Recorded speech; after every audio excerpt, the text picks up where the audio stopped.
The East-leading Florida Tropics make their way to Texas for the first time as they face the Dallas Sidekicks at Allen Event Center. I'm Pete Stein along with Matt Thornton. Glad you could be with us tonight for the Major Arena Soccer League. And one of the hottest teams in the league, this Florida side, they've won 5 in a row. This is the first time this year they're playing a team from the West. They face a Sidekicks team that's lost their last 2 since defeating Tacoma here at the Allen Event Center, coming off an 8-5 loss at Turlock. That was a game where Arthur Evo scored 4 goals and gave Dallas the lead 37 seconds into the third period. Dallas went up 4-2. Unfortunately, they couldn't hold on to that lead. The Sidekicks come into the game tonight 2-9, taking on this 10-1 Tropics side. Yeah, and rookie mistakes did them in. Once again, it's hard. It's a hard game to transition over from outdoor to indoor. Very different style, different way to play. So a lot of these players you're seeing, we've talked about it, they're in a team in transition, brand new to this sport, and you could see some of those rookie mistakes came back to bite them. And Evo, who was so hot, not here tonight because of personal reasons, so the Sidekicks have to find some place to get those goals, and maybe it'll come from Cameron Brown, who's missed a lot of time due to injury. Yeah, Camo, glad to have him back for sure. In fact, he's the guy to keep an eye on tonight. For the Dallas Sidekicks. They are thrilled to have veteran forward Cameron Brown back in the lineup. Brown has 5 goals in 5 games played and is the most experienced forward on this Dallas roster. Camo is the heart and soul of the Dallas Sidekicks offense, so I look for him to score tonight, even if he is only about 80-90%, as head coach Simone Bozas told me pregame. We're going to need more than 2 eyes to keep eyes on the Tropics tonight. They got a lot of guys, but who are a couple of the guys that we should keep an eye on tonight? Yeah, the Tropics, number 11 forward Ricardo Carvalho tied second in the league, 30 points, 16 assists, 3 game-winning goals, and he leads his team with 14 goals. He's a free agent acquisition for Florida from the Harrisburg Heat last season. He has been outstanding. He plays with strength, is an outstanding distributor. The guy can just do it all. But he's not alone. Florida coming off a 7-1 win over St. Louis. They outshot the ambush 30-16 in that game. In the first quarter, they outshot St. Louis 14-2. Drew Ruggles scored twice, including a power play goal in the first half, as the Tropic raced out to a 4-0 lead in that game. And a start like that tonight could do in the Sidekicks. Yeah, indeed it could. I mean, that's one of my keys. The Tropics have 4 different players with 11 or more goals, 6 players with 6 or more assists. So this team attacks you in waves, Pete, with multiple lineups that can get the ball in the net. Dallas will need to have one of their best defensive games of the season without their leader, Juan Gamboa, in goal. The Sidekicks also can't lose sight of the man they're marking because of Florida's passing prowess. Great defense can win this game for Dallas tonight. Great point. Carlos Enriquez making his second start tonight for the Sidekicks. The first time he started back in early December, things didn't go so well. Monterey beat Dallas 14-1. Ugh, ouch. Yeah, the one loss, 14 goals against. And you got to feel for the guy. Literally his first ever game on the road in the MASL. At Monterey. At Monterey.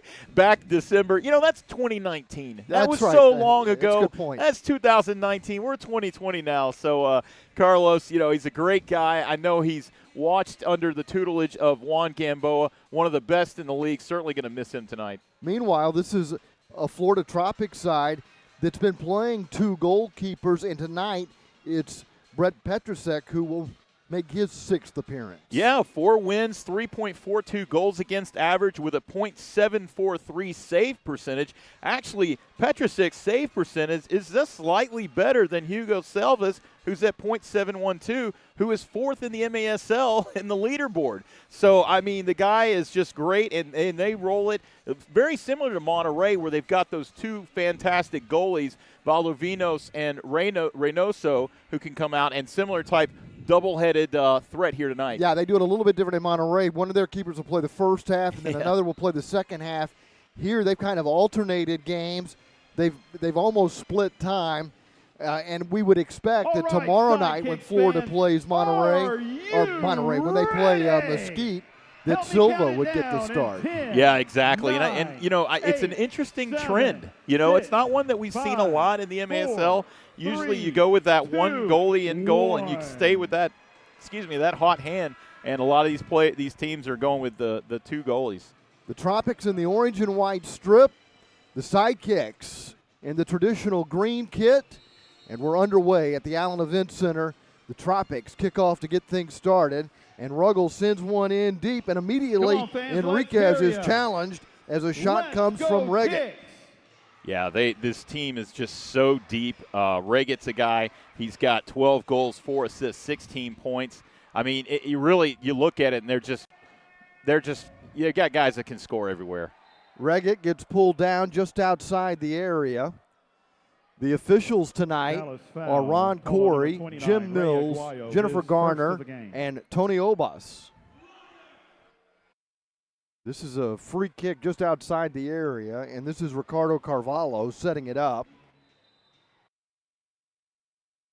Carvalho plays it to the top of the arc, and there's the first goal of the night for the Tropics. They've taken a 1-0 lead off a restart, 27 seconds into the match.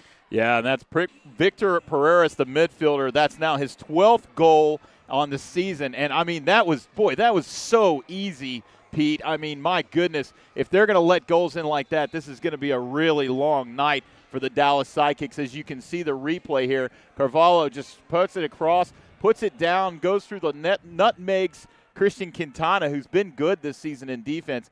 And I'm not sure that Carlos even saw that ball. Already, the Sidekicks bench has been issued a yellow card. Florida Tropics goal scored by number 7, Victor Pereira. The assist to number 90, Lucas Monteleras. A yellow card has been issued to the Dallas bench for language. So they get the yellow card for language, but that's happening too frequently to the Sidekicks, where their bench is getting carded. What was it the Sidekicks bench, or was it Pereiras that picked it up? No, it's the Sidekicks bench that got a yellow card. Okay, all right. Shot, and that just missed. The left foot nearly found the back of the net for Christian Quintana. And now Aguayo takes a shot as the Sidekicks look for the equalizer. And Sidekicks pressuring here. This is what they need to do, spend time in the Tropics defensive end. Diego Barato is out there wearing number 12. And this is a guy who started the season in Mesquite. Here's another shot and a save for Petrusek. Down goes Gerson. Dallas foul called on number 29. And the foul's on Aguayo.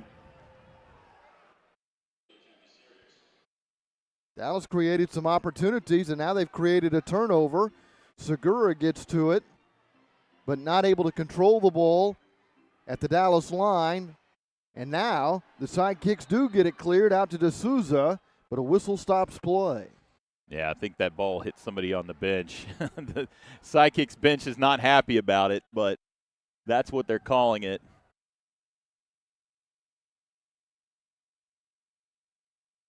And a restart for Ruggles and the Tropics. Sent back to Sandoval. Ruggles, another one of the great free agent pickups from Milwaukee Wave. Tropics, man, they killed it in free agency this season. Shot blocked. Turning his back on it and blocking it was Kleber Bismarck. Kleber Bismarck, the rookie from Brazil, has played a lot of minutes. You know, we talked about it a lot, these rookies for the Sidekicks. They're getting probably more minutes as a rookie than any other team in the league right now. Tropics again get into Dallas territory, but that's quickly cleared. Bismarck sends it out beyond halfway. Ruggles controls for the Tropics. Yeah, good defense there by Bismarck. He was being leaned on and simply just let him go by him and pick the ball up. Good job there. Ruggles approaches the Dallas line on the left side. D'Souza dispossesses him. Here come the Sidekicks on a counterattack. D'Souza double-teamed up the right flank, high off the glass into the area, and then headed back to Petrusek. Great play by D'Souza to pick that ball up and keep his feet. Shot goes just to the right of Enriquez, and then getting pushed down is Lipe. Tropics foul called on number 8, Zach. Yeah, Reggett, number 8, first Zach Reggett pushed him down. Teixeira looks upfield for a target. Instead, side boots it to his left and then makes a run. Sent over the head of Teixeira into the corner. Aguayo there for the Sidekicks. battling Teixeira. It comes loose. And the Sidekicks go on the counterattack. They've got a man making a run down the middle. That's Cameron Brown. Petrusek out of the area, moving to his right. Plays it to midfield. Yeah, dangerous opportunity there. Cameron just couldn't quite get to it. Nice wall pass to Carvalho. Carvalho then plays it back to Teixeira. Carvalho will reset for the Tropics. 11 and a half minutes remaining here in the opening stanza. Florida scored in the first minute to take a 1-0 lead off a restart. Dallas has had some opportunities since, but they haven't capitalized. Alves launches it in, dumps it in the left corner. Aguayo there for the Sidekicks, shielding off Gerson. Aguayo trying to get it out of his own end, goes down to the carpet.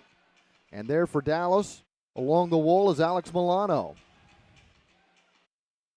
Milano gets it cleared to halfway. Lipe makes the run up the left flank, marked by Teixeira, turned over. Teixeira takes it away and gets it to Enrico. Tough break for Lipe, just slipped barely on the carpet there. Shot from distance, and Enriquez going down and to his right makes the save. Bismarck heads it out for the Sidekicks. Shot goes wide from beyond the top of the arc off the left foot of Matt Clare. Ruggles settles it at halfway. He plays it left to Gonzaga.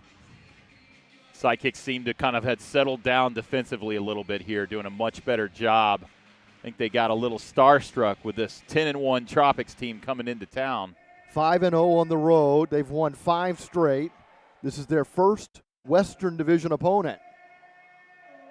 Dallas has a win in their only game against an Eastern Division opponent. They beat Kansas City. Yeah, which is interesting. Kansas City in the East, and that was a great game. This foul here on Lucio Gonzaga. That ball was intended for D'Souza, never got to him. Ruggles was there defensively for the Tropics. And then Sandoval bats that back to Petrusek.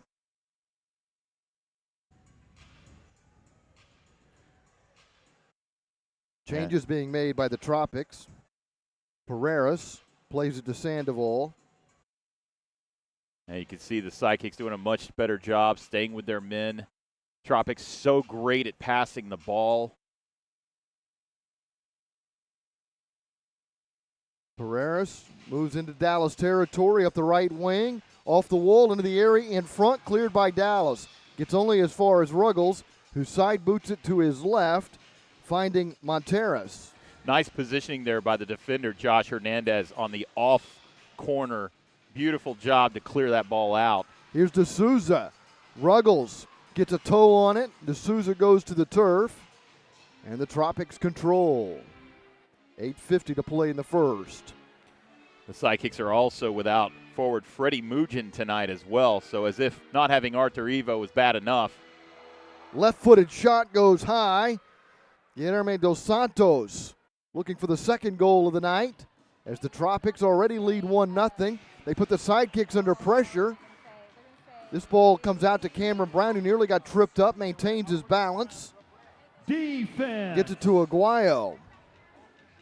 Defense. Nice play to defend there by Gustavo Piedra. Lipe wide open. And then Lipe has the ball taken away by Monteleras. Sidekicks get it back, though. Lipe in front of the Dallas bench, plays it to Aguayo. Bismarck. Dallas starting to enjoy some possession. Sent up the middle, and there's Cameron Brown. He got the deflection off the body of Monteleras, and they both go to the ground. It'll be a free kick for Dallas. That's a scary play there, Lucas Montelores on Cameron Brown, who struggled with knee injuries, and that's not pretty because you can see clearly the ball gone, knee-to-knee contact. Man. Brown was limping pretty badly, but now starting to run with some fluidity as he goes to the bench. And he said he just didn't know. There was no tear whatsoever in the knee. He just said it stiffened up on him, Pete. Almendares in the corner. Not able to get around the Tropics defender and commits the foul. It's a pretty obvious foul there. Lucio Gonzaga goes down. Kind of pulls him down and rides him down. So Victor, at least he got his money's worth, Pete. Yeah, exactly. Ruggles looking upfield. Instead, plays it into the center circle for Pereiras. Now Ruggles fires it off the wall toward the right corner. Little give and go action here, sent to the left wing. Good motion by the Tropics, trying to create an opportunity. Sidekicks doing a pretty good job defending as Ruggles is fouled by Christian Quintana. Yeah, Quintana just kind of got him. He's got a little high five there. Listen, this is a touch sport, folks. There's a lot of banging of bodies. Ruggles sending it square to the right side for Alves. Alves to Claire. To Ruggles. Alves inside the Dallas line. A little give and go. Back heel into the area by Alves. And the Sidekicks are there. Now try to clear it out of their own end. Lipe draws a crowd along the wall. And the Sidekicks do get it out to Quintana. Still on their side of halfway. Quintana double teamed along the wall. Turned over. Look out. This could be an opportunity. But the ball is deflected off the left foot of Reggett. Boy, very fortunate, the Sidekicks there. Very fortunate. Carlos Enriquez out of his box clearly and had to come running back. I believe he got bailed out by his defender. Almost one of those mistakes you were talking about against the Express that cost Dallas. Yeah, exactly. Yeah, Segura came over and blocked it out. Enriquez drives it deep. That'll give the Sidekicks an opportunity to make changes as Diego Barato comes back in. D'Souza wins the ball. Nice move. Aguayo gets tugged on. No foul called there against Rico. An opportunity and nearly an equalizer. The shot goes wide left. Beautiful setup by Billy O'Dwyer for Ray Aguayo. Great job. O'Dwyer still back there hassling Sandoval. Tropics still trying to get it out of their own end. Dos Santos plays it back to Petrusek, the keeper. Sent up the middle for Rico. Rico finds a target, moving up the right side. That's Antonio Manfoot working his way around the corner, drawing the whistle and getting a free kick for the Tropics. Kleber wants to know what he did. I think Kleber, he was a human traffic stump there. He just kind of fell down and let the offensive player fall over him. One-timer goes wide left. We've played 10 minutes, still 1-0. The Tropics scored in the first half minute of the game. Nothing since. Sidekicks doing a pretty good job defensively against a team that scores more than 8 goals a game. The Sidekicks score less than 4 per contest. Yeah, I had to look at it, do a double take. Plus 52 goal differential for Tropics and a minus 42 for the Sidekicks. Incredible differential there. Manfoot knocking the ball away from Aguayo. O'Dwyer has it for Dallas. 4:20 remaining in the first. 1-0 lead for the Tropics. Enriquez finds D'Souza. It skips away from D'Souza. And there is Monteleras playing it back to Petrusek. Yeah, one of the things the Sidekicks are going to miss tonight is Juan Gamboa's footwork. He's actually incredibly good on the ball. He'll bring that ball up and dump it long, and that's something that, frankly, is very unique to him. In addition to being a great goalie, he also moves that ball well. Enriquez drives this one out of play, and that's going to be a restart from the top of the penalty arc. Yeah. The American Brain Tumor Association is tonight. So there's a timeout with 3:48 to play in the first. The Tropics score in the opening minute and lead the Sidekicks 1-0. The Dallas Sidekicks would like to thank Miter USA for providing today's match balls. Miter, founded in Huddersfield, England, is among the world's oldest sporting goods brands, starting production in 1817. Miter is a proud partner of Major Arena Soccer League, providing arena-specific match balls to both the MASL and MASL2. the MASL and Miters share a long-term vision to see arena soccer grow in North America. Miters Astro Division Ball is the official game ball for MASL League play. Miters Astro Division is designed specifically for play on artificial surfaces. It features a more accurate flight than the average ball and has a 30% reduced bounce to make it play more efficiently in arena soccer. Thank you, Miters. The Dallas Sidekicks and the Sidekicks dancers are hosting a junior dance clinic. If you'd like to perform with the Sidekicks dancers, you can sign up for their junior camp, and you'll be able to perform along with the Sidekicks dancers at the home game on February 15th. The registration ends tomorrow, though, so go to DallasSidekicks.com or email dancers@DallasSidekicks.org and sign up today. You can always follow the Sidekicks on social media at Go Sidekicks Official on Instagram and Facebook, and at Go Sidekicks on Twitter. I was going to say, are we going to see you out there, Pete, doing the dance-off? You won't see me dancing. I know. I might have seen you dancing before the game. You got some moves, my friend. You don't have to tell everything you know. Be back here on Valentine's Day. Ooh, speaking of dancing, huh? Yeah.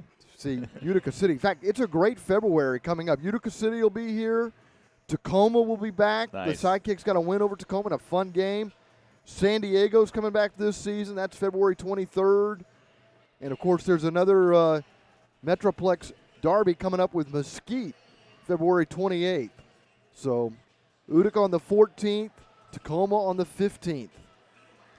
This is a restart for the Florida Tropics, the first-place team in the Eastern Division, and Carvalho has it set up atop the penalty arc and runs past the ball, setting up an opportunity that goes wide right.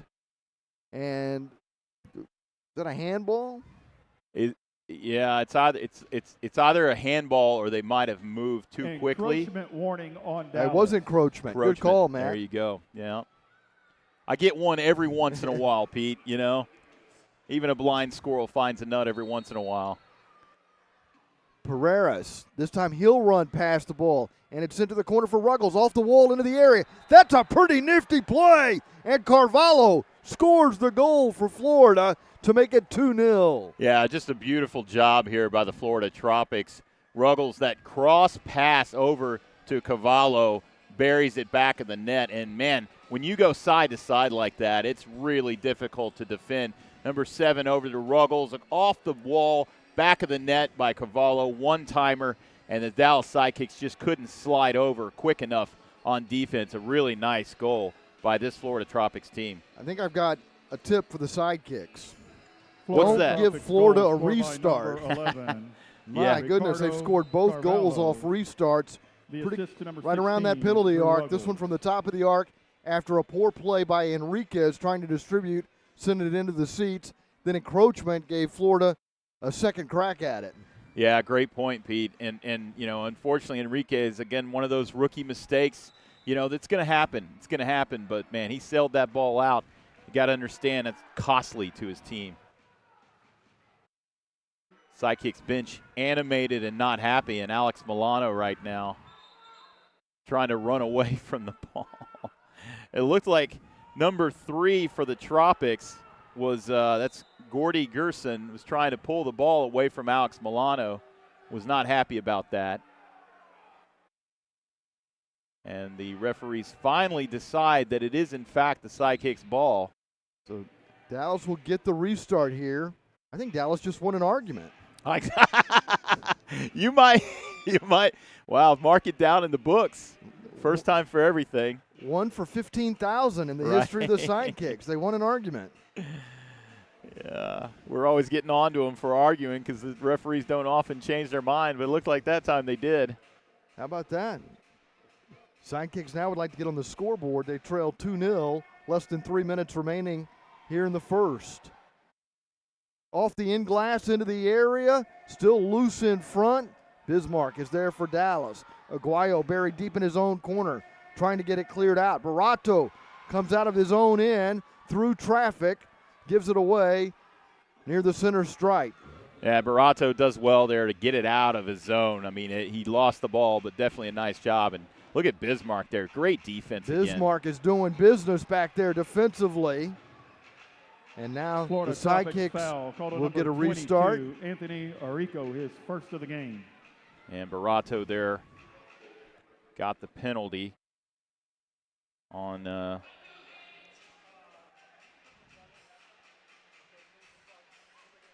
Here's the Sidekicks building up the attack out of the back.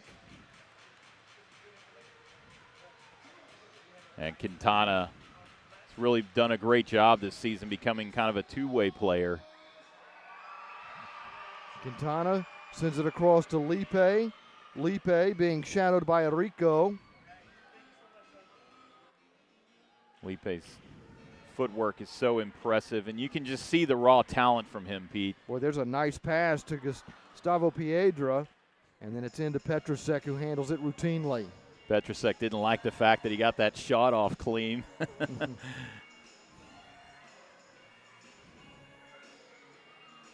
Petrusek looking upfield for a target, will play it short. D'Souza's off the bench and onto the floor for the Sidekicks.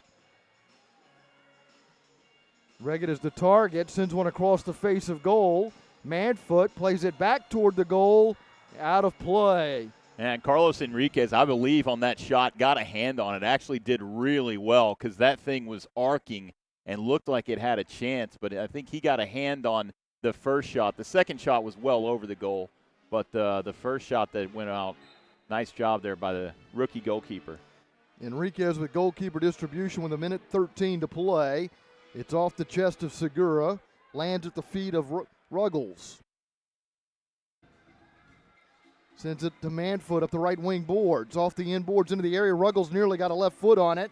But here comes Quintana. Racing out of the back for Dallas. The counterattack is on. Gonzaga snuffs it out. Yeah, nice job there by Quintana. Just lost the ball.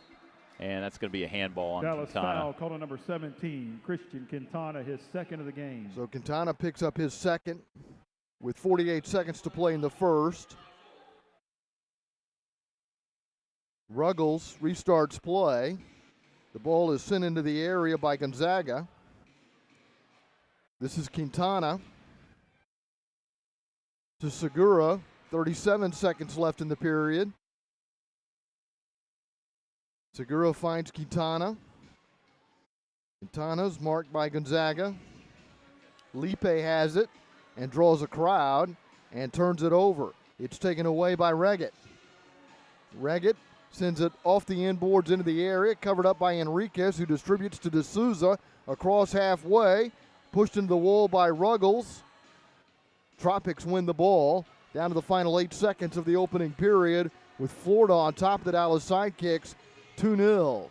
Reggett will just deflect it to the boards as the horn sounds, ending the first quarter hour here at the Allen Event Center. The Tropics score off 2 restarts, including a goal 27 seconds in, and they lead the Dallas Sidekicks 2-0. Yeah, boy, those set pieces were just incredibly impressive. The second one especially impressive because of that side-to-side movement. When you get a crisp pass like that from one side to another, man, it's just impossible to stop. Yeah. And this Tropics team, they displayed their passing prowess. Yeah, that second goal, that was a thing of beauty. That was a well-designed restart, and they deserved to score that goal.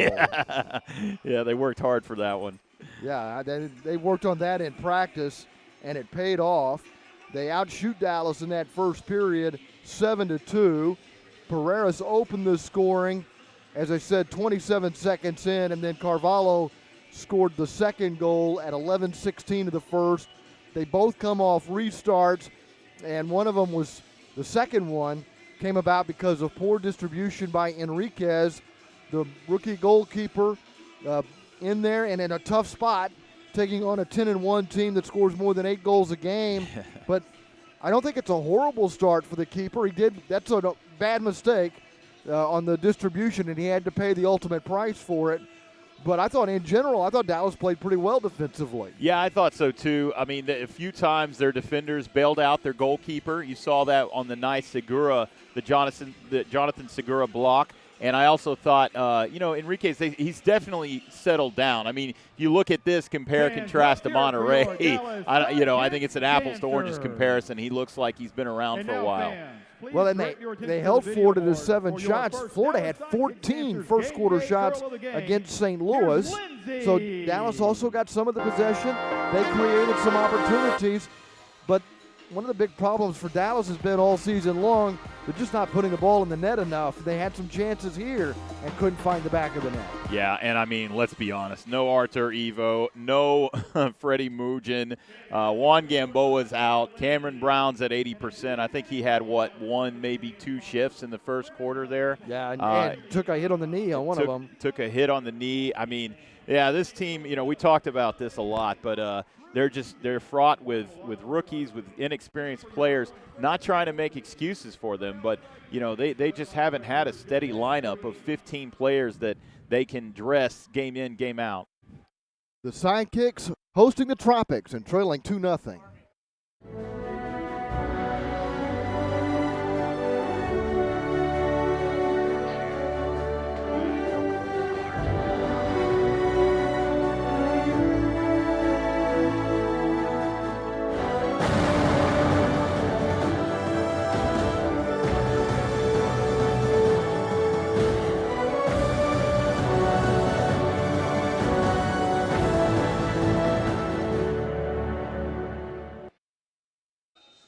It's a little surprising we didn't have any penalties in that first half. These are two heavily penalized teams. In fact, Florida's penalized even more than Dallas. Yeah, in fact, they both have players tied for the fourth. Felipe D'Souza, 22 fouls in the league, and then on the flip side, over for the Tropics, Rafa Alves, 15 penalty minutes, tied for 6th in the MASL. Yeah, they not only score more than 8 goals a game, they spend more than 8 minutes a game with somebody in the penalty box. They're going to score and then beat you up. Yep.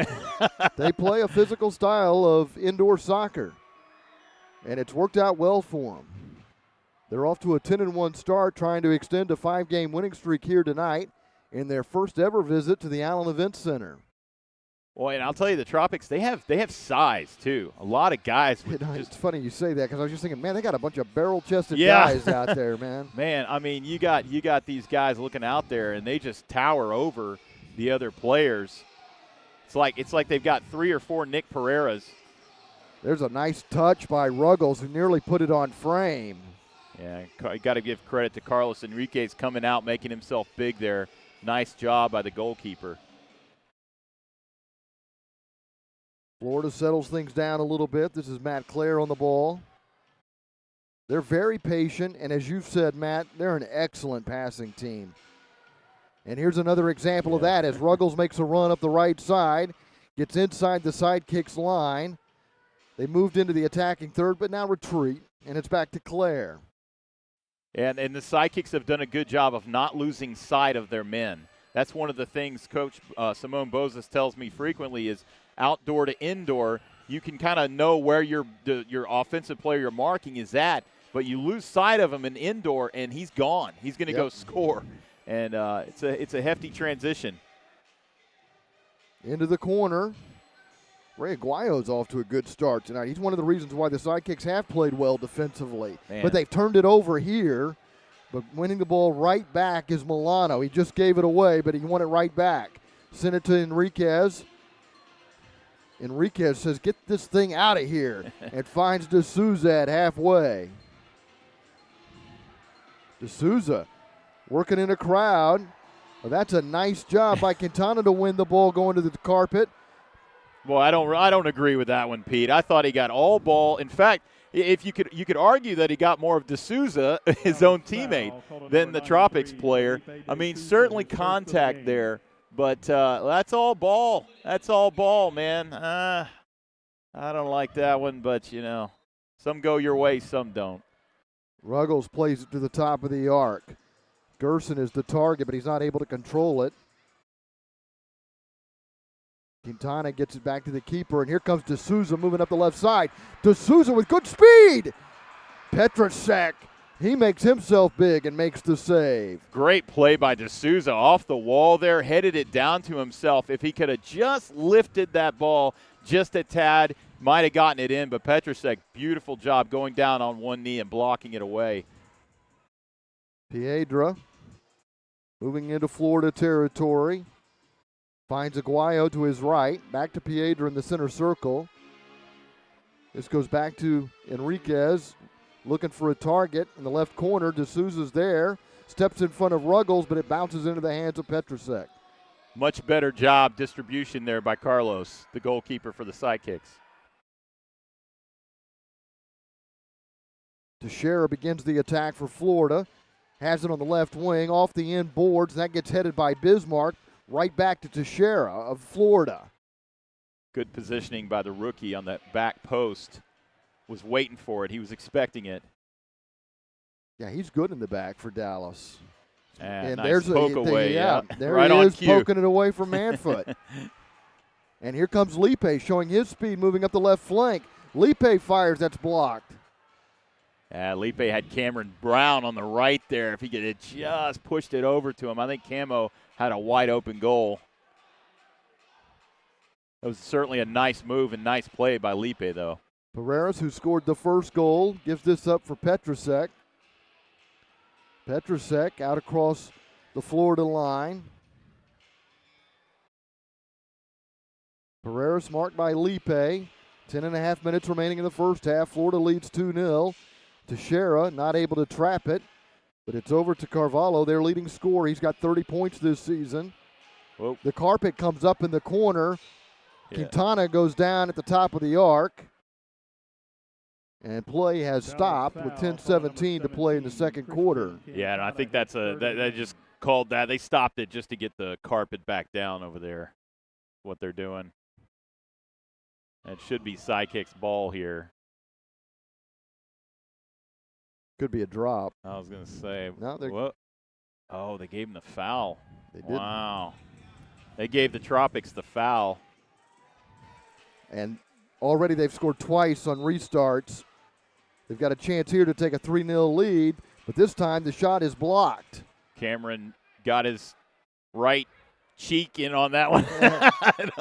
Way to turn the other cheek. Yeah, it's his right backside on that one, blocked it away. Hey, whatever it takes, gentlemen. No buts about it. Defense. Less than 10 minutes remaining in the first half.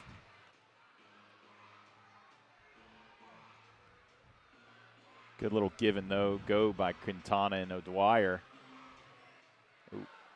This is Barato, but it's given away. Yeah, he's still getting used to this team. He's just came over, only played one game. He played on the basketball court there in Turlock.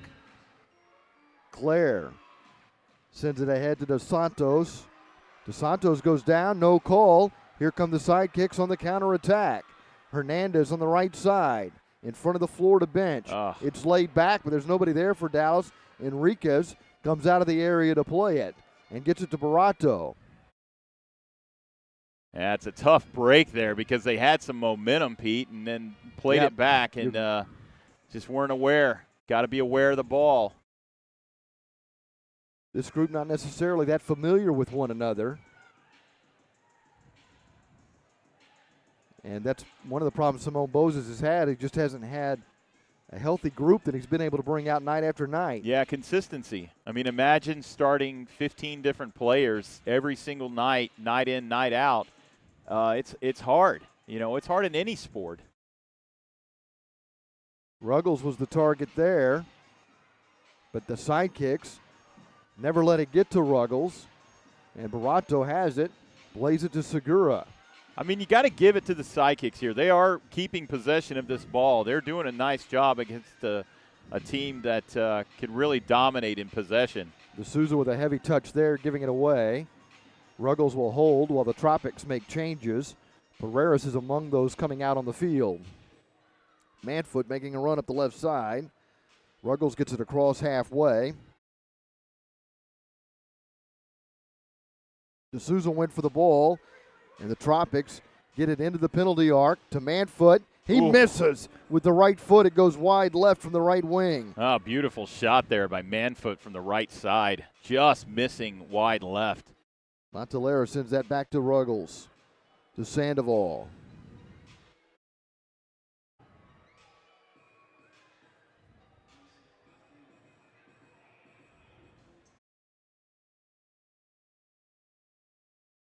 You know, you watch this Florida team, and I think you're seeing what Simone Bowes is hoping the Sidekicks can become. That's a good point. Yeah. They're playing the kind of style that I think Simone Bowes is trying to implement here with the Sidekicks. That ball is out of play, and that brings us to a timeout with Florida leading on the road here at the Allen Event Center 2-0. This is a Florida team that has not lost on the road this year. And they are impressive indeed. You know, you can just see the crisp passing and the set pieces. I guess I didn't realize that about this team, how good they are on the set pieces. But, man, they are next level. You know, usually in indoor soccer, when you see a team that's a high-scoring team like this Florida team, it's almost just safe to assume There you that go. they're good on those restarts. It's where a lot of goals come from in indoor soccer. And if you want to know more about the MASL, you can go to MASL Primetime. That's the home for the best highlights, interviews, and action. You can catch the latest episode each Friday. And we would invite you to tune in for the 30-minute deep dive into the MASL. Make sure to catch every episode. Alex Bastiovansky there running that show. Man, he does a great job. Great guy, incredibly knowledgeable about soccer too. If you can't watch every game every week, don't worry about it. Go watch Alex, and he'll tell you exactly what's going on across the league. So big shout out to him. You can get the latest news on the MASL and your favorite teams if you're following MASL Soccer on Facebook and Instagram and MASL Arena on Twitter. 7:12 to play here in the second quarter.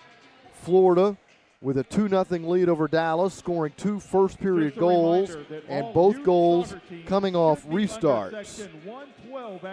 The Tropics out-shooting Dallas 9-4, each team with 2 shots here in the second quarter.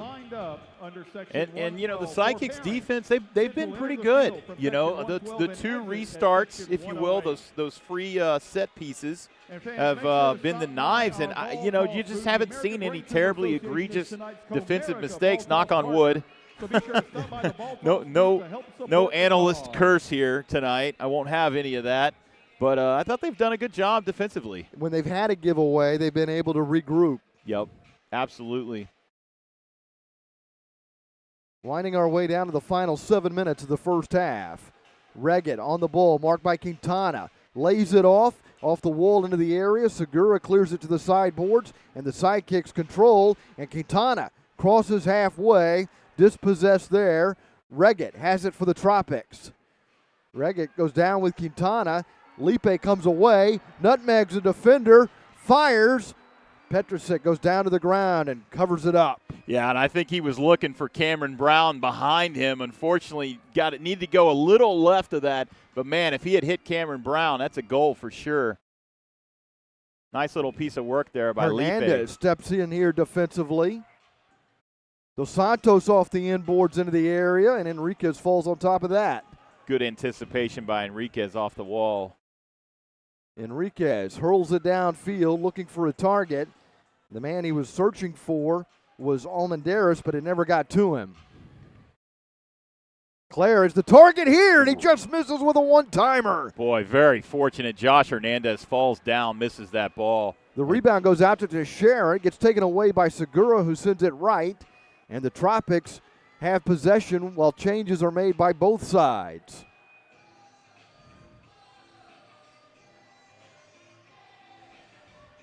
Ruggles to Pereiras, who scored the first goal of the game. Pereiras marked by Almendares. Now Hernandez defending for Dallas. Ruggles plays it back to Petrusek.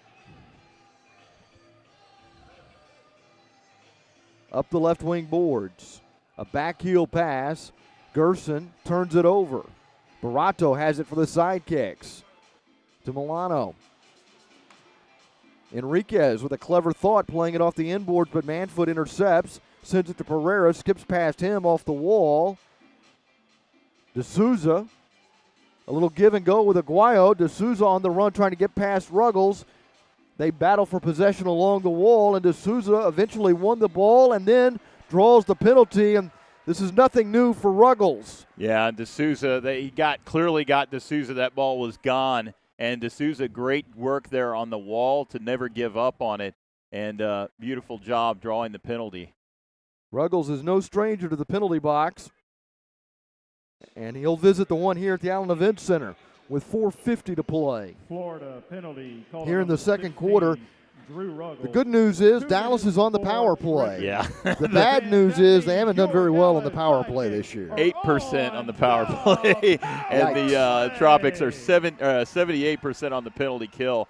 A slight edge there to the Florida Tropics maybe. Dallas is 1 for 12 with a man advantage, and the Tropics have killed 14 of 18 penalties. And this right here is where they're really missing Freddie Mugin and Artur Evo. Both those men play heavy minutes on the power play. So the Tropics a man down. They get a block here. Enriquez will handle this. Get it to Piedra. The Tropics didn't even move out of their shape there when they blocked that ball. Very interesting. And here they clear it, and you're right, they stay they're back. They're just staying back. They're like, why tire? It's kind of interesting, actually, that why tire themselves out chasing a ball down. As we say, apparently they know what they're doing on the penalty kill. They're really good at it.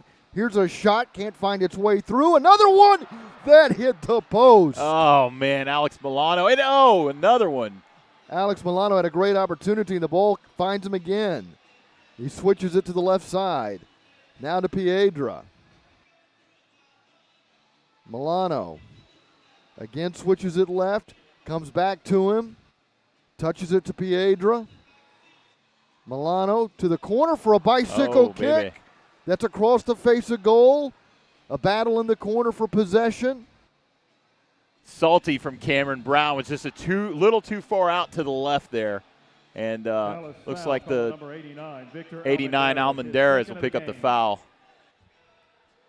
No card here. Well, Cameron had big eyes on that one, didn't he? He was just a little too far off. And typical goal poacher, he's hanging out on that back post. Would have been a nice goal return. Bismarck has come out here for the final 36 seconds of the power play. Great job by Kleber there to push off and get that ball back. This is Lipe to Piedra. Almendarez makes a run into the penalty area. Brown running from post to post, now to the corner. The ball never gets to him. We're down to the final 15 seconds of the power play. Milano's had the best chance with the man advantage. Threads this one to Brown, who's unable to tap it in. Petrusek makes the save. Incredible save by Petrusek. My goodness. He saw that thing all the way. Great job. So Ruggles is out of the penalty box for even strength again. And Dallas is now 1 for 13 on the power play. And Florida has now successfully killed off 15 of 19 this season. Incredible. 2.5 minutes remaining in the second quarter. The Tropics with a 2-0 lead. Dallas not able to capitalize on the power play. Now Petrusek covers up as the ball comes into him from the left corner, and he'll signal timeout with 2:20 to play. And a really nice power play there by the Dallas Sidekicks. Lots of pressure, played the entire time in their offensive end there. Really, really good job. I think it's interesting what you noticed right away is Florida's not interested in trying to get a short-handed goal there. Yeah. They're staying back, defending, and they did a pretty good job defending. Milano had a great chance at the right post with a shot from the right wing. Maybe 2 inches lower, and that ball's going in, no doubt. But Petrusek, boy, that block on Cameron Brown, just absolutely beautiful because Cameron was sitting there waiting for the ball one-timer. Petrusek slid over down to his knees and got that ball out of there. Almost like a quarterback in a huddle. Simone Bozes is down on one knee there talking to the Sidekicks. Fans, the Dallas Sidekicks invite you to visit the you sense it. Again, you sense this team, this Sidekicks team, they're in games, okay? Not every game, but a lot of games they're there. You know, it's a 2-0 game in indoor soccer. That's a reachable game. And what tends to happen, is late in the game, got in the fourth, and then you just start to see the mistakes start piling up. What is it? Tired legs, tired mind, right? Yeah. And so but you see right now this team is not being dominated by, frankly, a very dominant Florida Tropics team. Well, what did Hall of Famer Jimmy Johnson used to say, the former head coach of the Dallas Cowboys? Fatigue makes cowards of us all. That is right. In fact, future new Hall of Famer, 2020 Hall of Famer. Yep. I love the nod to Coach Johnson there. So let's see if the Sidekicks can just keep this intensity and this pressure up. Tropics have the Super Bowl in their neighborhood, but they've come to Texas. And we welcome them with some warm weather here in the Metroplex in the middle of winter. Here's a long ball. Enriquez leaps up and grabs it out of the air. That's one thing about Enriquez. He's a substantially taller player than Juan Gamboa. Most are. Here's the turnover by the Tropics. I say that lovingly about Juan. He's a terrific goalkeeper, but he is. As I've said many times, he's not the guy you would pick in a lineup to play goal. He just doesn't have the height or the size, but it doesn't keep him from being a terrific goalkeeper. And just had a birthday, so happy birthday to Wando. He coaches a high school team. I think they're having a lot of success as well. Are. Yeah, he everything Wando touches turns to gold, man, and the team he coaches is doing fantastic. And happy birthday to him and his lovely wife, Jamie, and their twins. Twin goals for the Tropics. They've got a 2-0 lead with 1:20 to play in the second quarter. Looking to add to that. Reggett bumped off the ball, but here's Carvalho's playing it off the inboards into the area, and a collision puts Reggett on the floor. That was a heady play by Diego Barato because he knew that player was right on his back, and he just stopped cold and drew the foul. And, man, Barato, we already seeing this guy pay off. And you were saying Simone Moses really likes this guy. Yeah, he did. He said, watch, he doesn't lose the ball very often. That's one thing he likes about him. He keeps possession of the ball. Down to the final 60 seconds. Second quarter, fans. That means it's time for another new Vodka Magic Minute. Claire gets it from Petrusek. Sends it up the left wing boards. Here's Reggett, marked by Bismarck. Bismarck leans into Reggett. They both tumble to the turf. It'll be a free kick for the Tropics with 42.9 left. His second of the game. I don't want to overstate this, but there's a shot that goes wide right, but I think it's important for Dallas not to concede a goal here. Yeah, yeah. I mean, they're down 2-0. If they could go to the locker room down 2-0, I think they could look at themselves and say, hey, we're very much in this game. Allow Florida to score, and they go into the locker room with a lot of momentum. Yeah, I agree. Yeah. And Bismarck goes down. He grabs the foul there. First of the game. 22.8 seconds remaining. Sorry, yeah, and he was drawing that foul completely, was expecting the hit, and kind of a heady play from a rookie.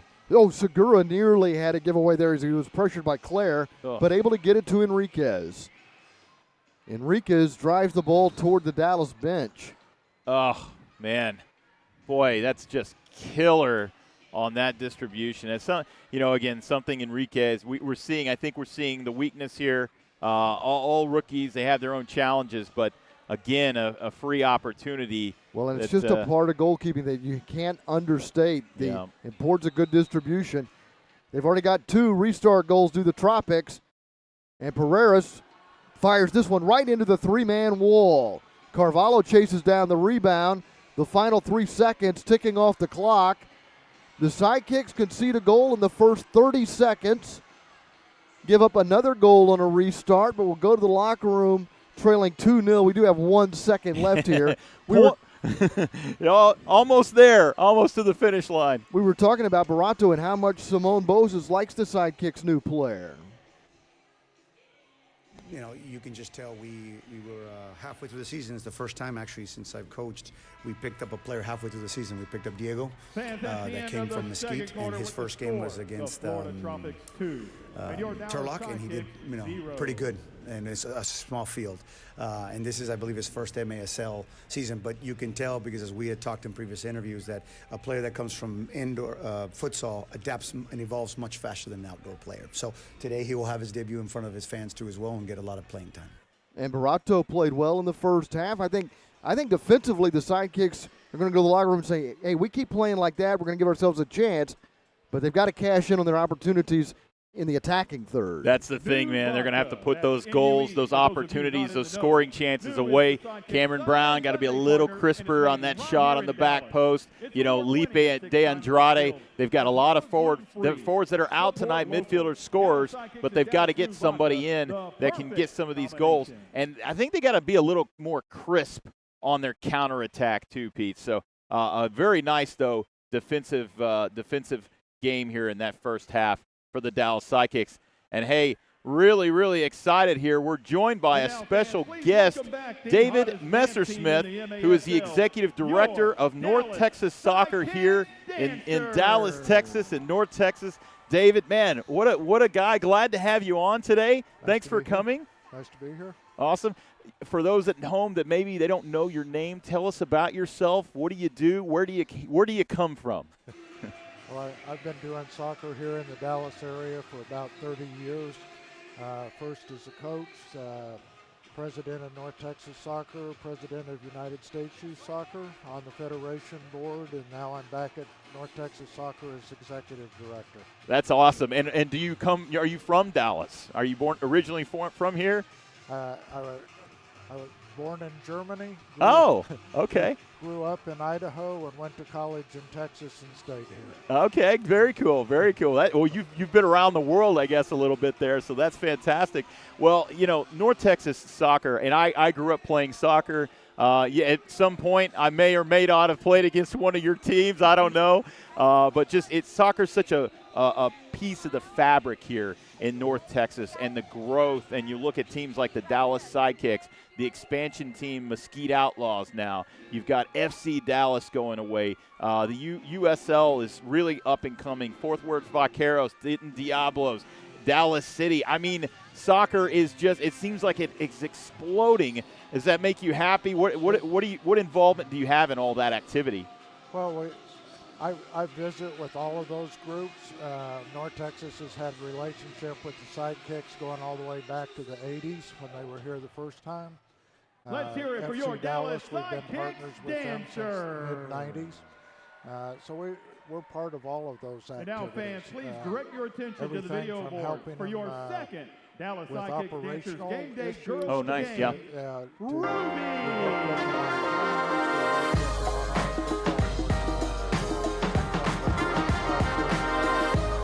Well, and it's so great to see so many youth here, so many kiddos here tonight for Youth Soccer Night. And you did the first kick. I'm going to tell you, that's the high honor in the Dallas Sidekicks lore. Is that something you've ever done before? I have actually done that before. I've taken the first kick at an MLS All-Star game. Nice. Look at you. Wow, boy. All right. So that's why I didn't fall down out there. It was a beautiful, perfect kick right to Cameron Brown there, you saw. You obviously being heavily involved in youth soccer, it seems like the level of play, the level of talent that's in North Texas. I look now, and I'm not sure I could have played against something. I'm a Classic League guy. I don't know that I would have made Classic League today, if it wasn't back in the 80s there. A lot of that comes with the good coaching that we have here. A lot of A and B licensed coaches work with these clubs, so they know what it takes to play at a high level, and they pass that on to their players. One of the things that folks say, and the good with the bad, right? The U.S. men's national team. Not that I'm pointing the finger by any stretch of the imagination, but if you could, what do you think needs to happen to trickle up and increase that level of play at that level? We've always been behind on the men's side. One of the things we seem to lack is a system of play throughout the country. Interesting. That all the kids are building towards the same system. And instead, it's pretty fractured. Each coach has their own system they want to play, whether it's a 4-3-3 or 3-4-3. And everybody's all over the board, so there's not any one consistent theme that they're brought up with. The Federation is trying to correct that. About 3 years ago, they revised all the coaching education courses to get everyone across the country in the same coaching education mode. And that addresses some of what I'm talking about. It doesn't hit it all, but you got to start somewhere, and that's what they've done. They've revised all the coaching education courses. Very insightful. That's fascinating. So in essence, everybody's playing from the same sheet of music, if you will. Yep. So you think that driving that consistency will increase and support some of that skill? I think we all think it will help. So that it doesn't matter whether you're in Texas or you're in Rhode Island, you're getting the same coach. The coaches are hearing the same thing. Fascinating. And then it's up to them to impart that onto the players. So we talked a little bit about the U.S. men's national team. On the flip side, the U.S. women's. Now, those ladies, I mean, you want to talk about the pride of America. Yeah, year in and year out, they've been at the top of the game since the women's game started back in the early 90s. And they continue to be. Now, the competition's getting better around the world. Yeah. For sure. And now, once again, they managed to pull it off. And, okay, I know you guys have seen these guys out here. This is DFW They've been very ball, successful and we're about to play over a long which is period awesome. of time. These guys are going to Yeah, run out here, I completely knock each other agree. down, push each One other, of the shove each things other that with obviously Jesse with Ryan North gonna Texas, roll with off the with left all and these see new who wins. teams, Are you you got guys the ready? Outlaws expansion, you got, of course, the Sidekicks has been around a long time. Does that make North Texas potentially more of a destination, if you will? If you're a soccer player, you've got more options to play professional soccer player. You know, in our market right here in the Dallas-Fort Worth area, we do have all of those teams. So Dallas for years has been a hub of soccer around the United States. There's probably not more than 4 or 5 other cities that has as much soccer going on as we do. So it's always been sort of a hub. Nationwide, companies and soccer businesses come to us to try to get in with North Texas because they know we're going to have a big market around us. Some of that just goes by being in a metropolitan area. Some of it is we're a big metropolitan area with a big soccer population. Right. Yeah. Exactly. Top 5 sports market, and I always thought it was interesting because so many. You go out to the fields. I mean, the umpteen hundreds of fields that are out, and on Saturdays, Sundays, they are just packed with soccer players. You go to the high schools and you look in the stands and you're like, where's the fans? Because so many parents and so many kids are involved in soccer. Soccer to me is such an accessible sport. So many people can play it. You don't have to buy $2,000 or $3,000 worth of equipment to play soccer. It always surprises me. Yeah, it's not only the cost of equipment, but it doesn't matter whether you're a little kid or a big kid. You can still play soccer. It doesn't matter if you're male or female. Everybody can play the game. And the other nice thing about it, you can actually play the game even when you're my age. Do you still play? I don't. Okay, are they? But in our North Texas Men's League, they do have an over 65 league. Look at that, boy! I love it. They've got guys out there playing that. In fact, at the United States Adult Soccer, they now have a national championship in the over 65s. Look at that! I mean, and I will freely admit, I tried to play some indoor soccer. Go back to my roots in my 30s. I immediately got injured. It was within 30, and I said, you know what? I gotta hang it up, man. I'm too old. I gave it up when I was about 45. There you go. All right, so you're a better athlete than me by far, by far. No, I just said I'm tired of being hurt. I understand. Well, any big events for your organization coming up that you want to talk about, or any big tournaments? Yeah. So we are hosting the USU Soccer South Region President's Cup here in June. Nice. Okay. So teams from the 12 states in the South Region will all be playing here for a regional championship and go on to the winners go on to a national championship. So that's a big event. It'll take a lot of volunteers, a lot of time to host all those teams. You're talking about 6 teams in 6 age groups. Both genders, and then 12 states. So, wow! And if you're a volunteer, you want to volunteer, where do you sign up? Do you know? Not to put you on the spot. No, you can either email or call us at North Texas Soccer. Please welcome to the field our website is ntxsoccer.org. you can find out about it there. And we'll take anybody that wants to come out and watch some soccer games and volunteer to do a little bit of work. Fantastic. Well, sounds like a great time. Hey, Mr. David Messersmith, Executive Director, North Texas Soccer, thank you so much for joining us on the broadcast. Really enjoyed having you on, sir. Thanks for having me. Absolutely. We'll see you. Take care. Okay. And we're coming back here in a little bit. As you can see, we're talking youth soccer, and it's the parade of teams. This is a very unique opportunity in professional sports. All these youngsters, these young players coming through and able to walk the field of a professional team. Really fun to do, and really enjoyed David Messersmith there giving us all the insights. And, boy, North Texas, what a soccer hub it is indeed, Pete.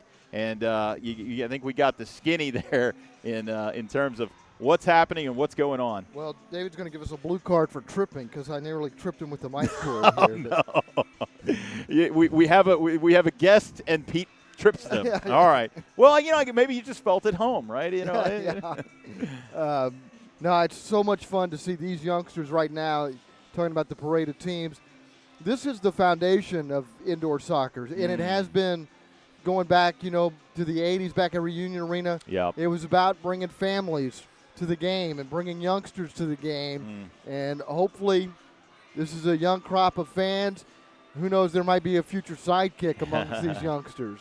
I'll tell you, I grew up with the Sidekicks. I was one of those youngsters. We didn't have the parade like we did back then, but, man, I was on that glass begging for a tattoo, a tattoo jersey, praying that he'd throw it my direction after those goals. And you're right, it's so important. And this franchise has been doing this for so long, and you got to love that folks for the Dallas Sidekicks, the ownership, have continued this tradition and bringing families to the Allen Event Center. And youth soccer thrives in Dallas. And it does. Course, we've got one of the all-time great youth tournaments here every spring, and it's coming up in Dallas Cup, and that'll be here before you know it. I believe it's in April.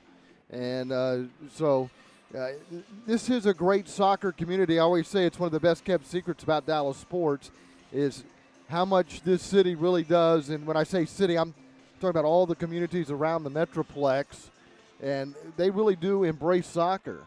Yeah, they do indeed, and we love it.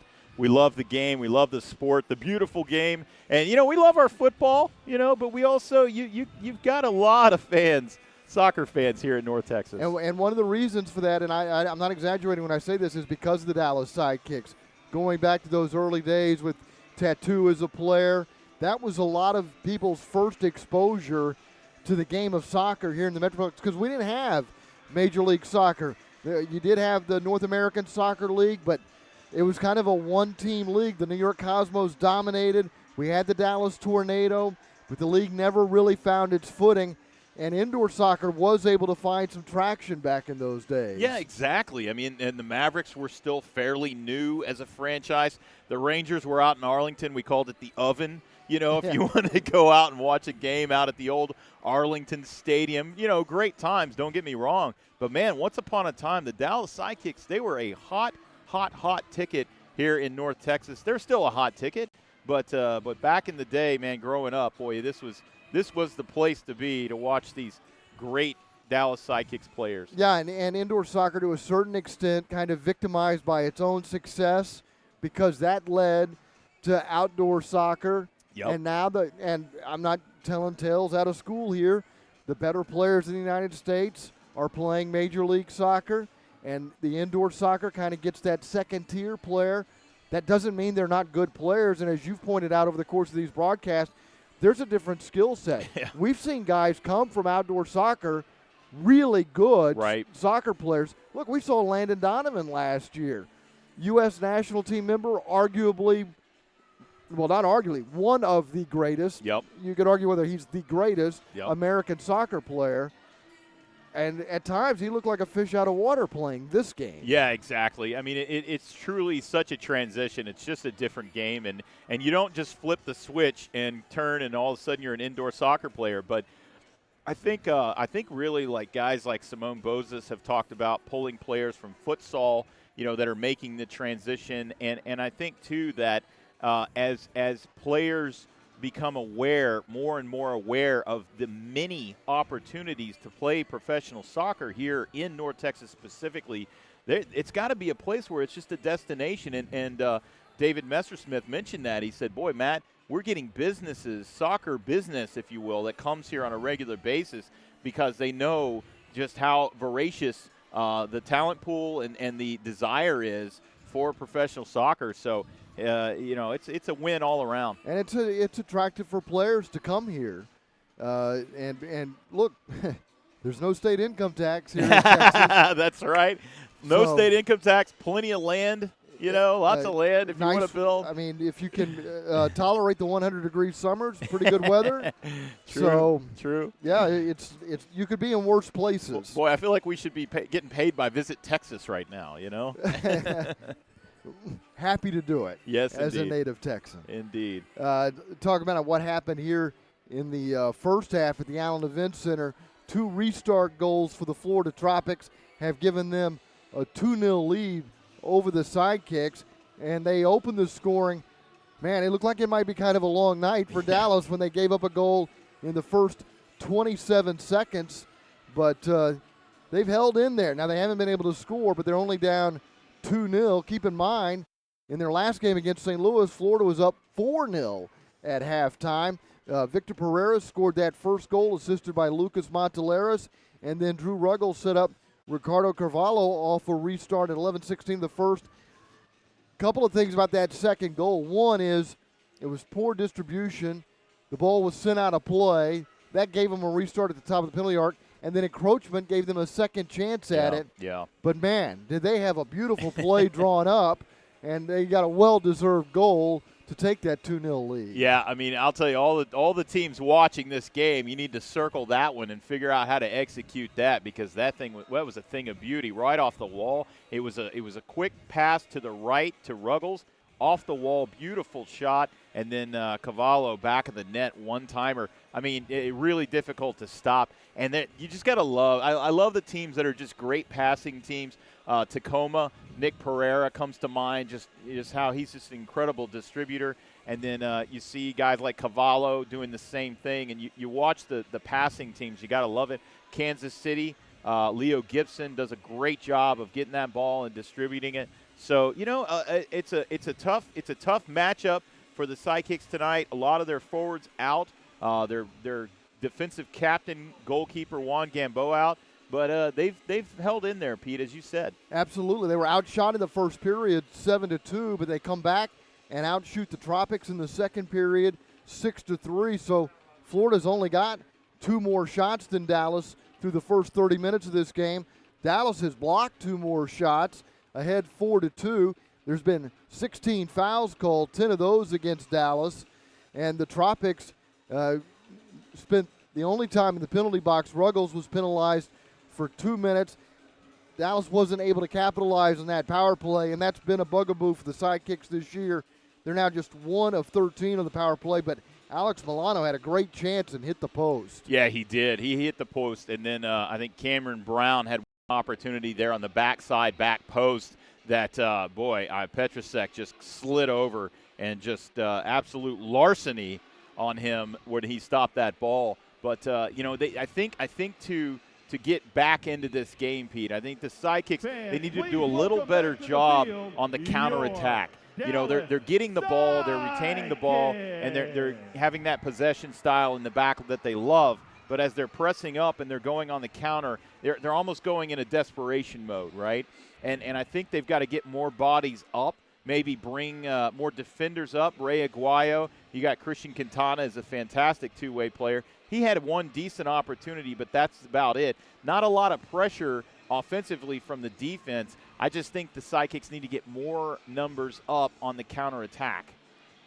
The Baltimore Blast have won again tonight. They beat Rochester 9-1, the final.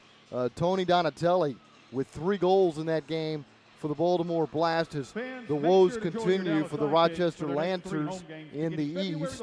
Elsewhere tonight, Utica City, February who will 15th be here versus the Tacoma taking on the Stars, Sidekicks and February February 14th. versus the San Diego Sockers. They edged the St. Louis Ambush tonight, Hey fans, 4-3. The final there. The Utica City comes away with a victory at the Adirondack Bank Center, defeating the Ambush, and the leading scorer in that game for Utica City.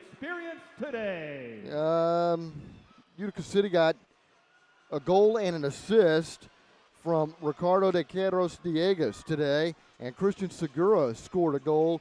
Andrew Coughlin, it was the third star in that game with a .750 save percentage for Utica, winning a low-scoring game against St. Louis tonight, 4-3 the final. Couple of other games scheduled. Tacoma taking on Harrisburg, and Sonora will take on Turlock. Turlock defeated Dallas in the Sidekicks' last game. So the Sidekicks and Tropics both making their way back on to the field here at Allen Event Center as we get ready for second half action. Florida with the 2-0 lead over the Sidekicks. Glad you could be with us tonight.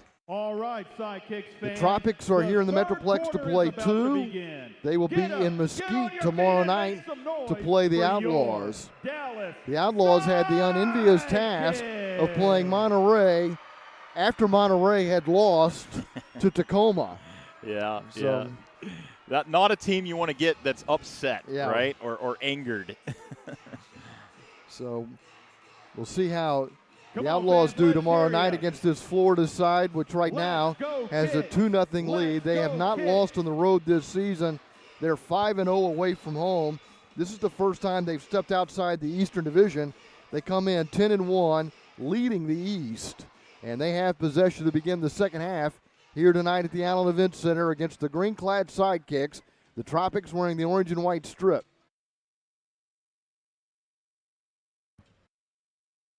And let's see if the Sidekicks can keep that defensive play up. No Alves mistakes. sends the ball in. Left-footed shot goes wide left. That shot coming from Rafa Alves. Carvalho has it now. He'll switch it to the left side. Finds Teixeira. Back to Alves. He'll backheel a pass before going to the bench. And then that's sent to the top of the arc by Claire. Teixeira chips it into the corner. Settled there, sent through the area to the right corner for Carvalho. Carvalho gets it back to Monteleras. Tropics making changes on the fly as Sandoval comes in and gets a touch. Sandoval and Claire in the back for the Tropics. This is Manfoot moving up the right wing boards marked by Segura. Good defense by Segura there. Nice job.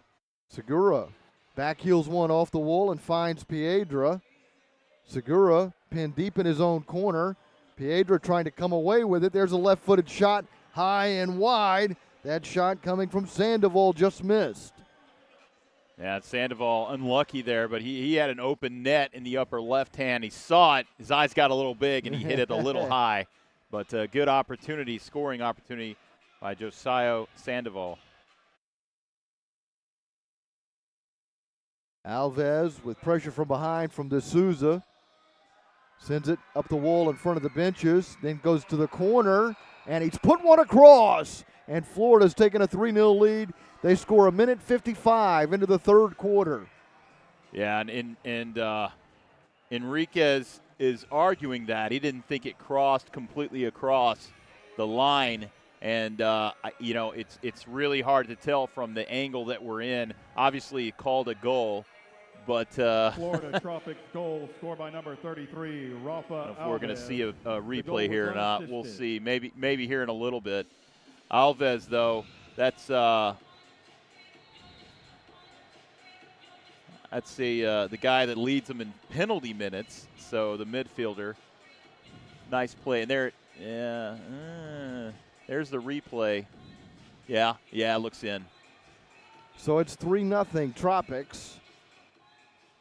Certainly close. Alves getting his third goal of the year, and it's the third goal of the game for Florida. And now the Sidekicks have to maintain their composure here. down 3-0. You still got an entire half of soccer to play. 1 goal, and they're back in this thing. Who's it coming from? That's the question. Gerson down on the ground for the Tropics. Teixeira's in the picture now, but it's Dallas that comes away with it. Great ball by Barato. To D'Souza. Yeah. D'Souza may have got stepped on. Yeah, and there's the counter right there, Pete. You saw they won the ball. Hard defense there by Barato, and then immediately gave it away. That's just what they got to stop. You got to be crisper on that long ball to D'Souza. Gerson has it come back toward him. Milano's there for Dallas, and it's Milano who has it. Finds Barato.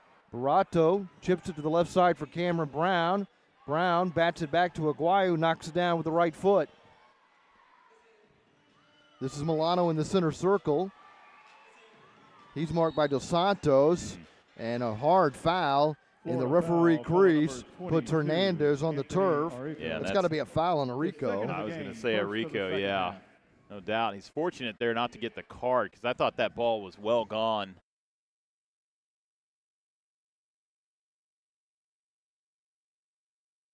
Sidekicks have possession, down by 3. Enriquez making just his second appearance of the season. This one's going a little better than his last one when Dallas lost at Monterey 14-1. They haven't let the Tropics run away from them. Florida's up 3-0. We're 4 minutes into the third period as Enriquez again sends one deep. This one is going to be over the shoulder of the target, Lipe, who finally is able to settle it. Lipe, marked by Alves, sends one wide right, comes off the chest of Manfoot. Manfoot leaves it for Arico, gets it to halfway, but intercepted by Dallas. Boy, Enriquez very fortunate on that bounce. That was inches away from going over the glass. Yep. Here's O'Dwyer. He winds up, and he'll sail one into the seats behind goal. I like that. I like that long shot. He saw a little bit of opening there. Take it. Take a little more shots. Put some pressure on this Tropics goalkeeper. Sent that one out of play, but maybe you create a rebound opportunity. Exactly. They don't. The goals don't have to be pretty. They don't. They just have to go in. Exactly. We'll take an ugly goal. Totally fine. Sidekicks should take 3 of them right now. Florida did score a pretty one on their second restart. They scored on their first 2 restarts of the game, and then they've added a goal here early in the third to take a 3-0 lead. But that second restart was beautifully designed and well executed. Aguayo in the corner. I think Alex Bastiovansky is going to talk about that one this week on MASL Primetime. Here's D'Souza fending off Sandoval, playing in front of the Tropics bench.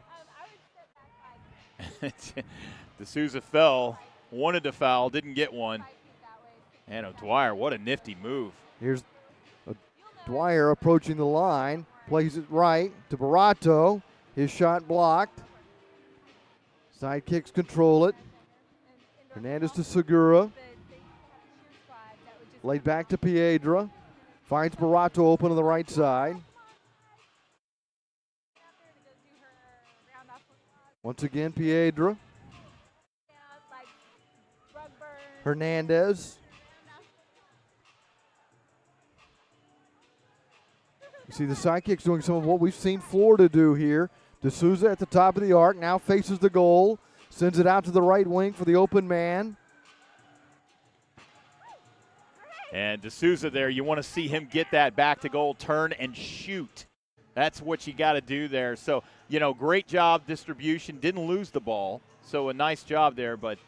Here's Cameron Brown making a run up the right wing. Brown to the corner. Brown loses it. Aguayo's there. Had Brown looking for a call. Nothing forthcoming.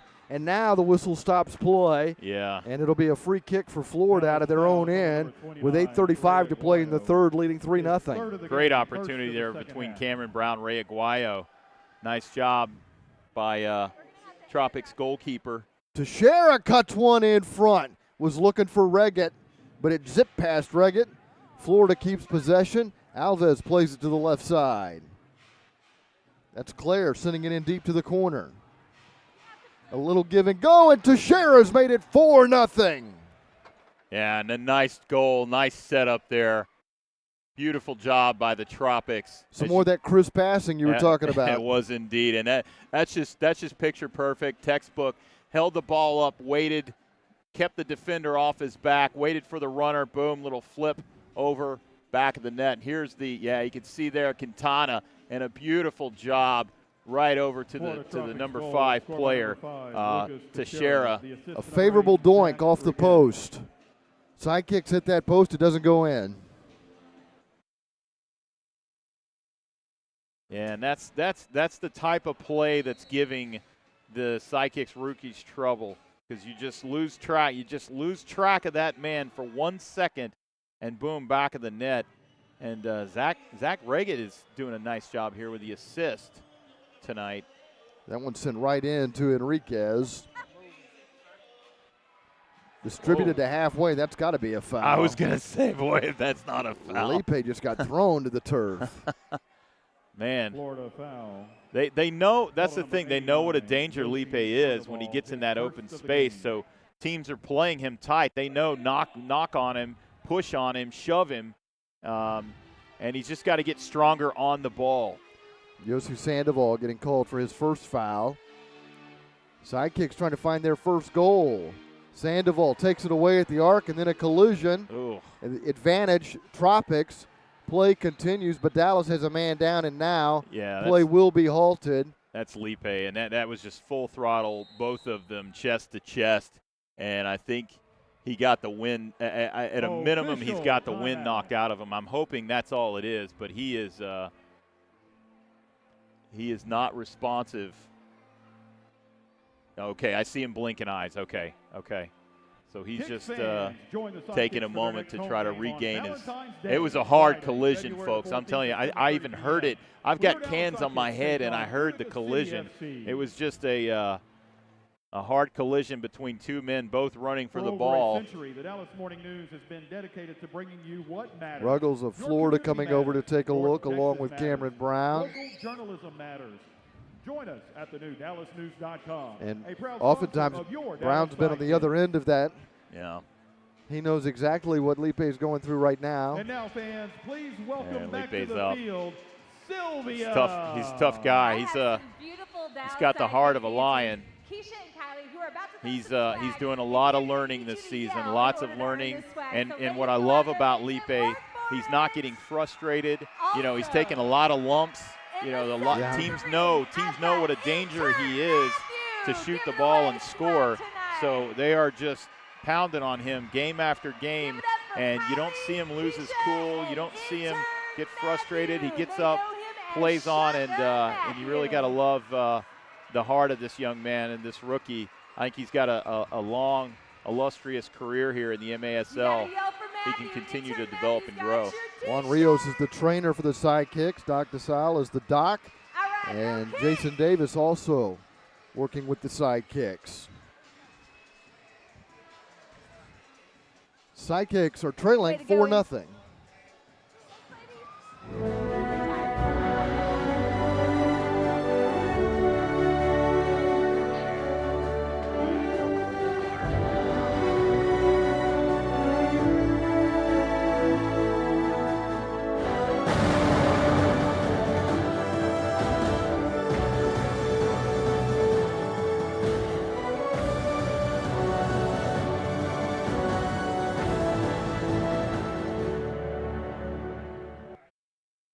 Ruggles will restart play for the Tropics. 7:26 to play in the third. Florida leads 4-0. They've doubled their lead since the start of the second half. Yeah, Sidekicks unfortunate here. Concede 2 quick goals. Ruggles looking for more. Plays one off the inboards into the area. Carvalho's not able to get off a shot. Comes back to Ruggles. And the Tropics will reset. Man, if Carvalho could have gotten that down to his feet, it was bouncing around awkwardly. That's definitely a goal for him. But, that ball comes in at you hot and fast off that wall. Alves Sends one on the ground up the right wing boards, and then a back heel pass back to Alves into the area. That's deflected outside the Dallas line, and Quintana tumbles over a Tropic and falls to the turf after making contact with a Rico. Yeah, and Christian Quintana, he's one of the guys that can actually go toe for toe in height with some of these Tropics players, and yeah, you can see there the stop and the butt out by a Rico going to get called every time. Quintana's not afraid to throw his body around either. No, he's a big man. O'Dwyer loses it, and that one is arcing toward the goal, but it sails out of play off the right foot of Gerson. Yeah, a bit ambitious there. You know, kind of would have been up 4-0. What the heck? Yeah, right. But why not take a shot? Less than 6.5 minutes remaining here in the third. Distribution to Teixeira. D'Souza was there for Dallas. Sidekicks not able to win the ball. Pereira's fighting for the Tropics. Now Dallas has it. O'Dwyer with some nifty ball skill moves up the right side, and just as he got inside the Tropics line, turned it over. Comes to Manfoot, who's unable to control it. Lipe has it for Dallas. Lipe back on the field. Great to see him back out there. Now Piedra comes in. Plays to Lipe in front of the Sidekicks bench. Lipe trying to get it to D'Souza, but Reggett is there. D'Souza takes it away and gets tripped up by Manfoot. The official says play on. Oh, boy, that's an easy trip call to me. I think they missed that one. That ball was long gone. Here's Manfoot getting past Hernandez, playing it to the middle, and Reggett gets pushed down by Aguayo, and the official says play on. Another foul that might have been called. Apparently the officials have a dinner date. I was going to say they were going to put their whistles away. Cameron Brown in the corner. Nice find. Finds Aguayo, trying to get through the Tropics defense, but that's a nice block by Monteleras, and that starts a counterattack. Manfoot up the middle, draws a crowd, and will retreat. And the Tropics happy to have possession with 5 minutes to play in the third, leading 4-0. Well, I like what Cameron Brown and Ray Aguayo are putting together here. They've had a couple of really nice opportunities when he comes on, and they're quick passes, and you know, might see something there. We haven't seen a lot of Aguayo to Cameron Brown this season. We haven't seen a lot of Cameron Brown this season. Well, that's a good point. Unfortunately for the Sidekicks, has the potential to be one of the more prolific scorers in the league. Played collegiately at North Carolina. Former Tar Heel. Good job. And this is Brown here on the breakout, stumbling a little bit, taken down, and Monteleras is called for the foul. Yeah, Cameron Brown wanted the continuation there, and he's not going to get that. Not going to get that card, my friend. Hey, they've already won one argument tonight. Yeah, right. Yeah, they're encouraging him. No, but Cameron, he's one of those guys that he's veteran savvy. He knows when to fall, when to stand up, when to shoot, and an honest foul on that one. Piedra to Quintana, who lost it. Florida's not able to clear. It gets only as far as Piedra, weaves his way through traffic off the inboards. Ruggles deflects it out of the area for the moment. Dallas maintains possession as Piedra gets it back to Lipe, across to Quintana. Quintana sends one up the middle. And Dallas has possession in Florida territory with 3:50 to play in the third, trailing 4-0. Lipe fires from distance, and that one's high and deep into the seats behind Petrusek. Yeah, he loves that move, that stutter move. He goes up on the left side and then quickly rolls over to the right and takes that shot. And Drew Ruggles right now is absolutely furious about something. Boy, he is really giving it to Jim Mills, the veteran official. He's seen just about everything in indoor soccer. Petrusek saying, hey, we're missing something important here. The ball. But the ball comes flying in out of the seats. Yeah, Ruggles was not happy about something. Ruggles is still yelling at the bench. I didn't see where the infraction in Ruggles' mind occurred, but we're going to definitely keep an eye on it. Distributed to Claire. Off the inboards into the area. Looking for Carvalho's. Cleared by Dallas. That gets only as far as Sandoval. 3.5 minutes remaining here in the third period. The Tropics lead 4-0. Arico off the inboards into the area. Good job, Hernandez. Very nice defense. Here's Milano for Dallas. Carvalho applying the pressure as the whistle sounds. And this is Hernandez and number 22, Arico. Looks like it's Hernandez draws the foul. It'll be a Tropics ball. Away from the ball. He tried to pretend like he knew it was his ball, and it wasn't. Well, Florida may have lobbied and got a call there. Yeah. Carvalho turns, fires high, and then it's knocked in off the rebound. Sandoval scores to make it 5-0. Yeah, and Carvalho here again, just a beautiful job holding that ball up, distribution to his right, and the one-time shot was absolutely beautiful by Sandoval, number 89. Saw the opening and didn't miss. Put it in calmly. Man, Carvalho is so good there. You can just see, he's so confident. He's got and the shot high from Carvalho, the rebound back of the net by Sandoval. I thought for a second it was a pass. It certainly wasn't a pass because it was above the goal.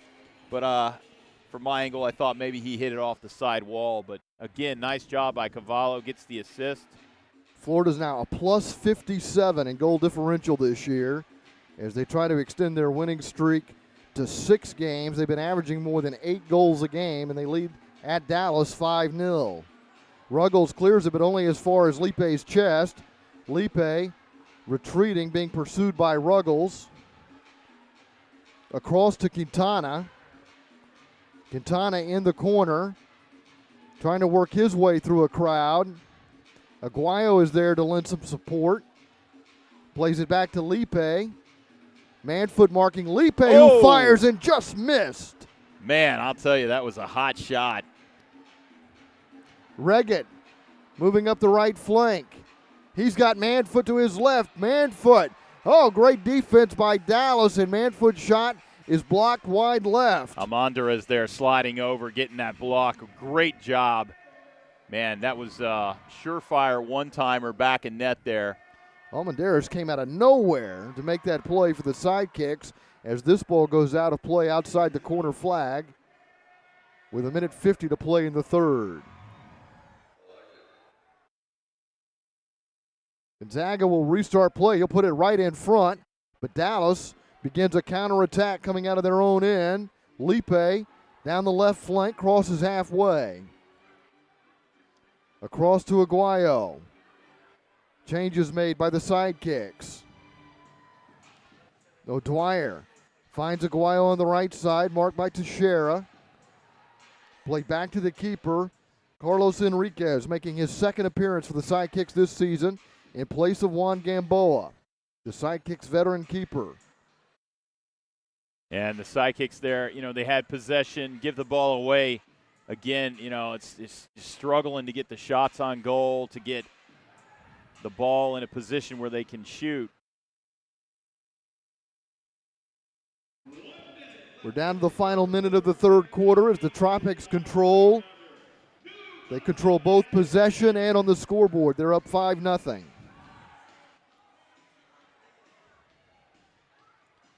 Sidekicks have done a good job staying at full strength tonight. They have not been carded.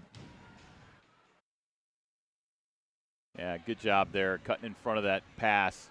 Billy O'Dwyer. O'Dwyer's on the run up the left side along with Lipe. Rico has it off the wall for Florida. Lipe follows him. Now D'Souza has a chance. Takes a one-timer high and wide. O'Dwyer will send that back to halfway. 15 seconds remaining when Hernandez plays it back to Enriquez outside his area, getting pressured by Gerson. That's out of play with 10.7 seconds remaining here in the third period. That ball deflected, so that's okay. That one will take, Carlos. As long as the ball's deflected, that's the key.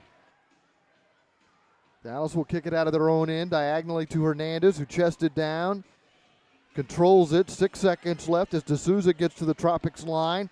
He's being manhandled by Teixeira, and that'll bring us to the end of the third period at the Allen Event Center.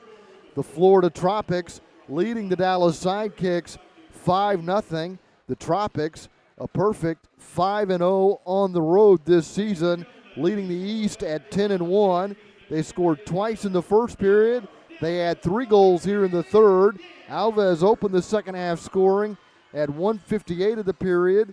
Reggett assisted Teixeira at 6:45, and Yossi Sandoval made it 5-0 with an even strength goal 12 minutes into the third period. Pereiras and Carvalho scoring the goals in the first quarter for the Tropics, who have outshot Dallas 14-8 and had all 4 shots in the third period. Yeah, and again, we talked at the beginning of the game about the waves of just depth. These Florida Tropics have 5 different goals from 5 different players. Man, I mean, just impressive. And you also, on the assist side, you've got 3 assists from 3 different players. They're just so deep. All their players, they seem to be in sync, and they do a beautiful job of just passing the ball. And I got to be honest. The only other team I've seen right now this season, Pete, that has this type of depth, guys that just keep up and can just score at any time, are the Monterey Flash.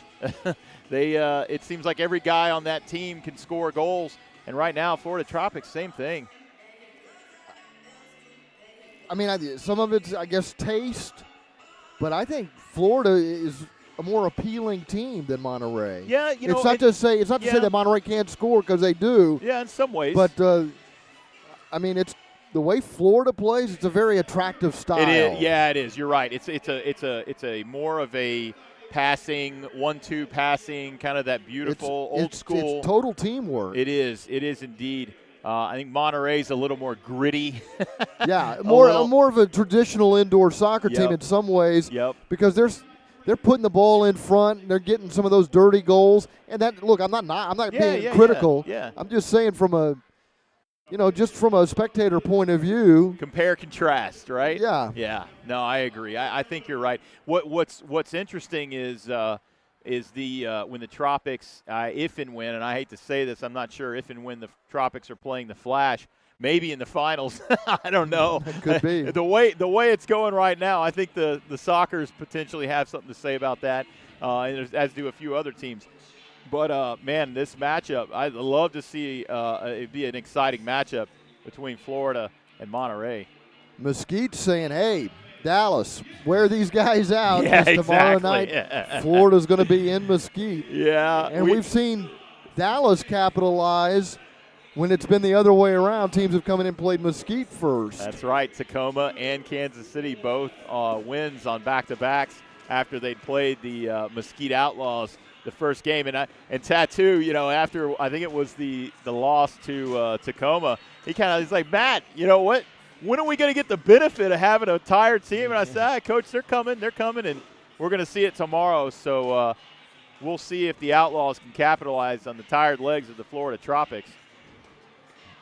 Sidekicks have possession to begin the fourth quarter, but trail 5-0. They're doing it without some key players tonight, the Sidekicks. They don't have Gamboa, and they don't have Arter Evo, who scored 4 goals in the Sidekicks last game. Manfoot lays it out to the right wing. A shot. Enriquez moving to his left. Makes the save as he denies Carvalho. Carvalho came into the game tonight with 30 points. He's added to that with an assist tonight. Yeah, great job there by Enriquez to slide over and get his hand up there. One other guy we mentioned isn't here. Capitan Ricardinho also had an appointment. He had something he had to do as well. And he's out of the country, I believe. And so, yeah, another guy that is just a stalwart that eats up tons of minutes that's not here tonight.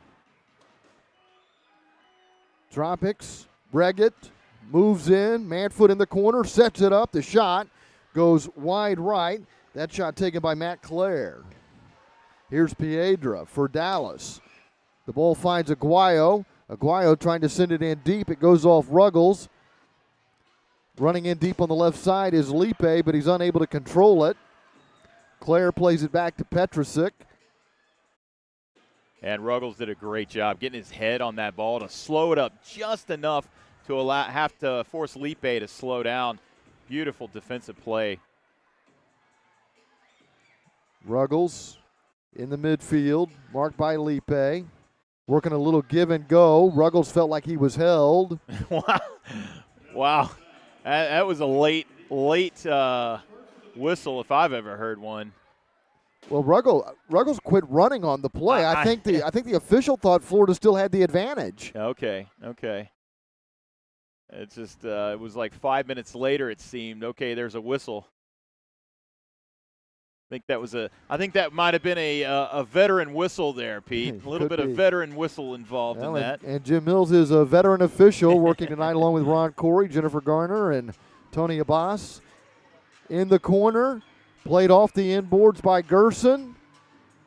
The Souza's there for Dallas along with Hernandez. Enriquez scoops it up along the inboards. The Tropics have a man down. Yeah, Josh Hernandez is absolutely going to the box on this one. Easily called. He got his left elbow into the face there. I don't know that didn't seem like there was intention to hit him in the face, but when he spun around and got the ball, he certainly got his left elbow up extremely high, and that's going to get called every time. It's an emphasis point for the officials this season. They said, hey, look, if you're going to go down and put your elbow or anything in the face or head of the opposing player, you're going to go to the sin bin. You can see right there. Oh, yeah. Yeah. Comes across the bridge of his nose like that. Yeah, you're right. That's going to get called. Every time. Hey, there's some important upcoming roster dates to pay attention to. Player transfer deadline is February 6th at 8 p.m. Eastern Time. This is the final date to trade or transfer any player currently under MASL contract. Also, the roster freeze deadline is February 20th at 7 p.m. Central. That's the last day to register players who have not been registered with any MASL team during the current MASL season. This will be team's final 26-player roster for the MASL playoffs. No changes after that deadline. And finally, number of games played cap.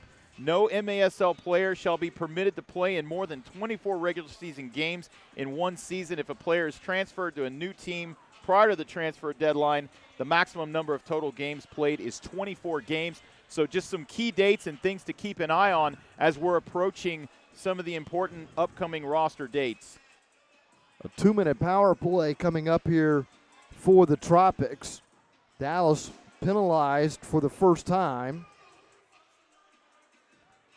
But Barato has also gone into the penalty box for the Sidekicks to join Hernandez. Ruggles got called for tripping back in the second quarter.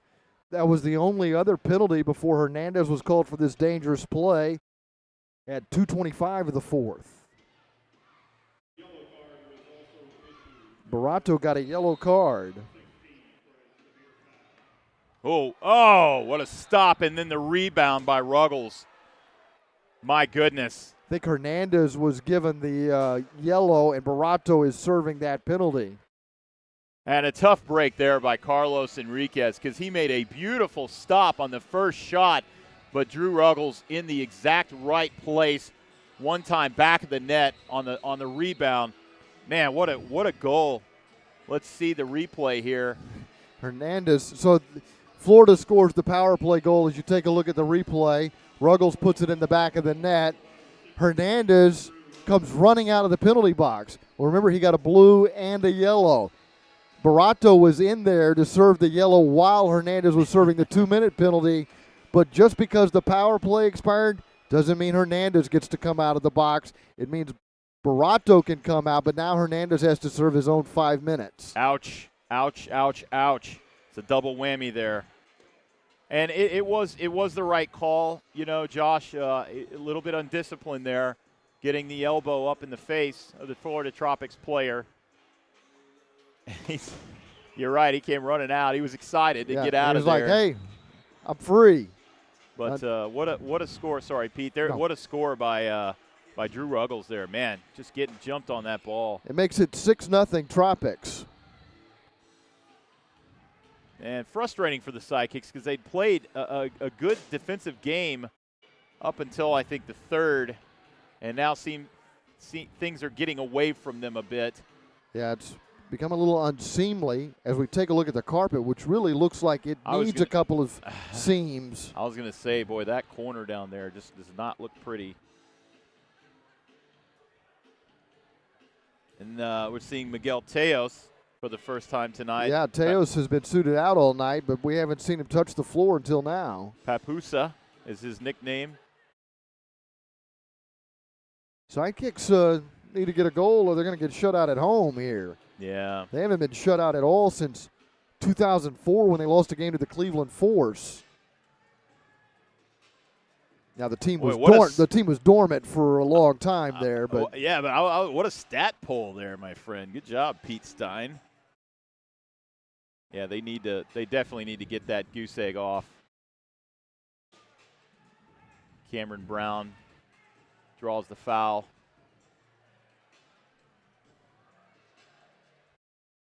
Aguayo restarts play.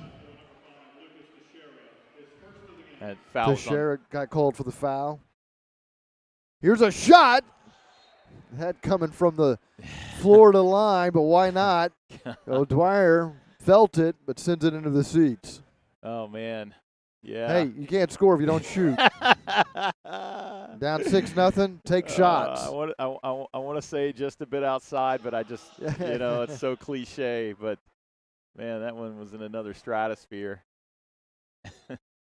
David Doyle, who's a prolific goal scorer, called him the wild thing because he took shots just like that, too. That's right.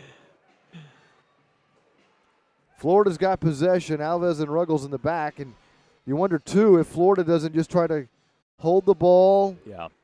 Remember, they've got another game tomorrow. They play at Mesquite. They'll play a Mesquite team that's just resting tonight, waiting for that game tomorrow night at the Rodeo Arena. Good job by Teo. Look at Teos move through the Tropic defense with some nice ball skill, man. but Ruggles eventually picks his pocket. It looked impressive there for a minute. Just got that swarming defense from the Tropics. Just over 10 minutes remaining here at the Allen Event Center. Well, this Florida team is good as advertised, coming in here leading the East. And I think right now you'd have to say the East is probably a little better division than the West. Yeah. The top teams in the West can compete with anybody, don't get me wrong, but from top to bottom, I think the East is probably a little tougher. Yeah, I agree. I agree with that. They've looked very good. In the corner, Quintana trying to lay it back to D'Souza. Ruggles trying to get it cleared. Quintana trying desperately to get that goose egg off the board. Believe me, the Sidekicks are very aware of what that scoreboard says, and they'd like to get a tally here. Indeed. They got just under 10 minutes to do it. They got plenty of time. And D'Souza and Ruggles, I don't think there's going to be much love lost. Oh, what a shot. That one almost got the Sidekicks on the board. Man, Lipe from that left wing. He almost just, you're not sure if he's shooting sometimes, Pete. Right. He's just so quick. And he's got that easy power. Yeah. Here's D'Souza posting up Ruggles. All right, Ruggles. The wall pass intercepted. Yep. Yeah, he saw that one a mile away. The two rookies, Lipe and D'Souza, the Brazilians, trying to see if they can get something done. I think you're going to need a Cameron Brown or maybe a Brown-Aguayo connection. That's been pretty impressive tonight. Another chance for Florida. Manfoot sends one just over the crossbar.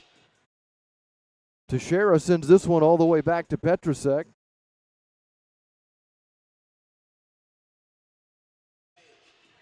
Petrusek sends it into the corner. Bismarck is there defensively on Reggett. Manfoot has Teo step in front of him, but Manfoot wins it back, gets it to Reggett along the wall. And Florida controls at midfield with just over 8 minutes remaining. So I'm sorry, I got to say it, Pete. It's been killing me. Manfoot, he's got the Pepe Le Pew do down there. That's all I see is Pepe Le Pew running around. Reggett pushes down Bismarck, but it may be Bismarck who's called for the foul. And I think he's got the same stature as Pepe Le Pew as well. He's got the headband. And He's got the build of a lot of the indoor soccer players that we've seen through the years. Right. Who've had a lot of success. Looks like he's got that streak going down the middle there. Hey, you listen. You got to find the fun where it's at, right, Pete? William Van Zela's had some fun this year. He's got 2 shutouts. Those are the only 2 shutouts in the MASL so far this season. And Petrusek splits time in Florida with Hugo Silva. He's making just his 6th start of the year tonight. Another restart for Florida, and they've been deadly on these restarts, but not this time. Yeah. Sidekicks did a good job of pressuring out and manning up quickly on that one. Petrusek out beyond his own line, less than 7.5 minutes remaining. Tropics lead 6-0. They've got 4 second-half goals. They scored in the opening minute, but led only 2-0 at halftime. But they've dominated here in the second half.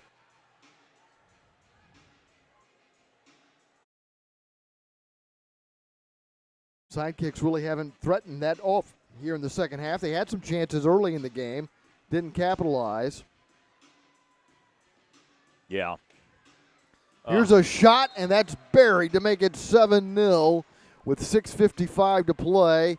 Enriquez can't believe it, but Gonzaga buries the shot, and the Sidekicks fall further behind with 6:55 to play here in the fourth quarter. Yeah, Gonzaga just got the bouncing ball. The ball kind of squirts out to him, and he just one-timers, just left wide open. You know, again, you can't leave a guy wide open. Drew Ruggles with the hard work there, and Gonzaga, boom, back of the net. Dallas has been outshot in the second half now, 8-0. They're being outshot in the game 18-8. Gonzaga assisted by Ruggles at 8:06. Oh, but one of the goals coming even strength tonight. Ruggles scored on the power play for Florida. We've got 6:55 remaining in the fourth, and Dallas is still looking for their first goal of the game. This is a Sidekicks team that's scoring less than 4 goals a contest, and again tonight struggling to find offense. Yeah, man, you gotta just pray and hope they get one. You never ever want to be the team that has the acceptor of a shutout. Remember, they lost in Mesquite earlier this year, 7-1. Yeah, so exactly. This is the second time they've been in this neighborhood. They scored late in that game.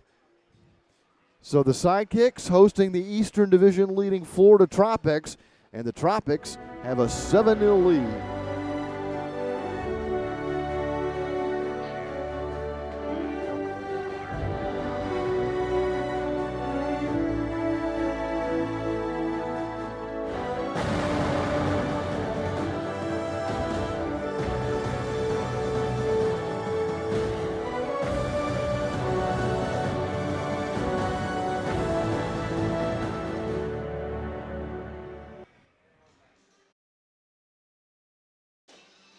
D'Souza had the attention of Jim Mills during that timeout. And it's D'Souza who will be kicking off for the Sidekicks to resume play. A lot of youngsters in attendance tonight. We had the parade of teams at the half, but they're disappointed that their Sidekicks have not done better here in the second half. But they've seen a great exhibition from the Florida Tropics. Yeah, D'Souza and Ruggles. I don't think they're going to hug each other after this game. I may be wrong, but that's been a battle. Milano tried a backheel pass. DeSantos intercepts. Claire trying to put it away. He and Hernandez pushing and shoving on one another a little bit. I tell you what, for a first-time meeting between the Sidekicks and Tropics, there's been no love loss here. Yeah, Josh Hernandez, he's been in the mix the whole game, and you can see this Tropics play. Come on, at some point you got to say, Claire is just literally in his face telling him, come on. The referee's standing right there. At what point are you going to say, hey, maybe there seems to be a card? Hernandez has already been given 2 cards tonight, Yeah. a blue and a yellow. I don't like that because that was clear. I'm not a phenomenal lip reader necessarily. Oh, Florida's got a man down. And I did not see what happened, but the Tropics have a player shaken up. He's holding his face, so I don't. And the play will be stopped here. And they're going to talk. The referee's going to talk it over. I hate to say it. I didn't see. There was certainly contact, but it's Gerson who's shaken up here. Yeah. But going back to my previous point, it's one of those where I'm not necessarily a lip reader, but I could certainly see Claire was saying some things directly in the face of Josh Hernandez. The referee's standing there, so at some point you say, you gotta kind of cut down on that. You gotta handle that one. And Claire's trying to say that somebody elbowed him. Yeah, I think he and Milano. Alex Milano. Yeah. And now Gerson, as he should, points to the scoreboard. Tropics are up 7-0. That says it all. 6:04 to play in the fourth. Yeah, if you're Dallas, I don't think you want to be doing a lot of jaw jacking right now. Yeah, I mean, I don't know. He's trying to say that Alex, elbowed him. I didn't see Alex elbow him, so. Well, and it looked like Milano maybe was going in there to apologize, maybe. Yeah. And Gerson wanted none of it. But yeah, if you're Dallas, I think you just leave well enough alone here and focus on trying to get on the scoreboard down 7-0. And it's not going to be easy. They haven't managed a goal here in the first almost 55 minutes of this game, but maybe D'Souza has the answer. Nope. Yeah. He gets tripped up, though, and it'll be a restart from the Florida line for the Sidekicks. D'Souza I think every Tropics player right now hates D'Souza. He has just been a pest, and that's one thing I really love about this player is he never gives up. I mean, he just gets knocked down constantly. Now, mind you, he's a rookie, but he gets back up. Continues. Oh, boy. Dwyer rolls that over to Lipe, which barely made it to him. Yeah, it didn't have much steam on it at all, but yeah. You got to shoot toward the goal, guys. Yeah. The shot from Aguayo goes wide right.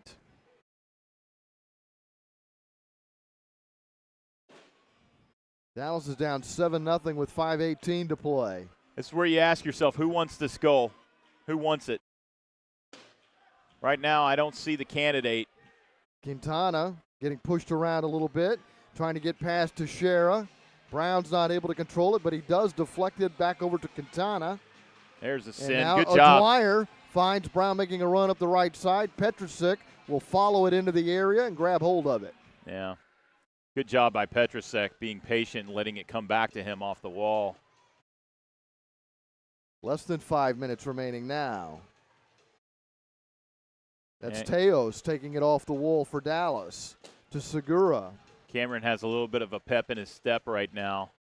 Brown wants that goal. Yep. He does not want that goose egg under the Sidekicks name here on the Allen Event Center scoreboard. It's a dubious distinction. I don't believe they've been shut out. Well, I know they haven't been shut out here at the Allen Event Center. Trailing 7-0 with just 4:14 to play, though. And to this point, I don't think they've been credited with a shot in the second half. Oh, goodness. Here's Carlo Enriquez. Enriquez to halfway, and now sends it in deep and sprints back toward the goal as it bounces out of play. My goodness. Scary moment there for the Dallas Sidekicks. Enriquez does well to get the ball, but that certainly wasn't the prettiest clear I've ever seen. And Simone Bozes has opted not to go with the sixth attacker, which I think is the right move. Okay, yeah. Because what's happened when they've gone early to the sixth attacker, they've dug a bigger hole for themselves. Yeah. It hasn't worked out that well. Here's a crossover move to the top of the arc. But Dallas comes away with possession. Teos defended by Ruggles and stopped before he gets to halfway. That was some pretty nifty skill that Montera's displayed before Dallas took it away. poked away from Teos, but right to Aguayo. Now maybe is now when you pull that sixth? Maybe getting to that point, I guess, 3 minutes. The only thing is Ricardinho typically is that That's sixth, a good right? point, And too. he's You not don't here. have Ricardinho. So you're wondering if you're Simone Bozes, who's the guy you trust to play? I have no idea who that would be. I don't either. Cody Ellis, long time, the man with the red shirt. Yeah. Notoriously was not a fan. Still handles that role for Mesquite. Yeah. Oh, man, he cranked that. Great block there. Man, that had to hurt a little bit. Yeah. Making contact there was Montoleras. He's been active here late. Here's a shot block. That shot taken by Almendares, who may get another opportunity here. Aguayo's not able to get on the ball. Gerson gets pulled down. It'll be a restart for Florida with 2:10 to play, leading 7-0 on the road at Dallas. They're looking to go 6-0 away from home and extend their overall winning streak to 6 games. Yeah, some great defensive work by Montoleras there. A couple of nice blocks. Might leave a mark. Florida maintaining possession in their own end. And good ball by Petrusek. Into the corner. Reget tried to turn on it, but in his way was Quintana, who then turns it over. Reget stands on it, lays it off to the right side for a one-timer that goes high. Reget gets a shot. Quintana blocks it. It was Orico who sent one high. And you got to hand it to the Dallas Sidekicks defense. No give up right now. Quintana working his rear end off down. The Tropics' only loss this season was a 1-goal loss to the Milwaukee Wave, 6-5, back on December 28th. They're on the verge of going to 11-1. So we're down to the final 63 seconds, and they're going to call D'Souza and show him a card here. It's a yellow card that D'Souza gets after he was called for the foul. So D'Souza's night is over. 1 minute remaining.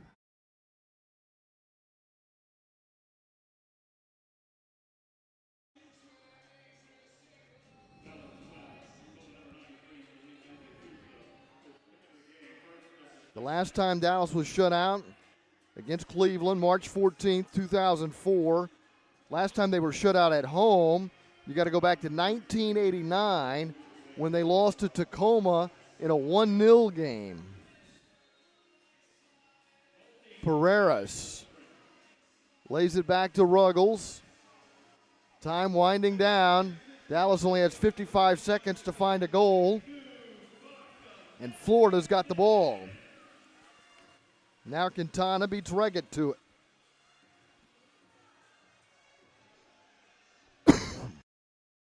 Dallas building an attack. Look out. Florida, which has been averaging over 8 goals a game, may have a chance at an 8th. Play stopped with 33.8 seconds remaining.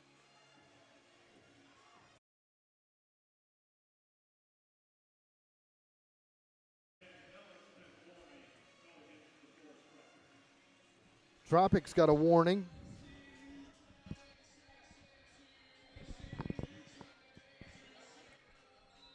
Lipe restarts play.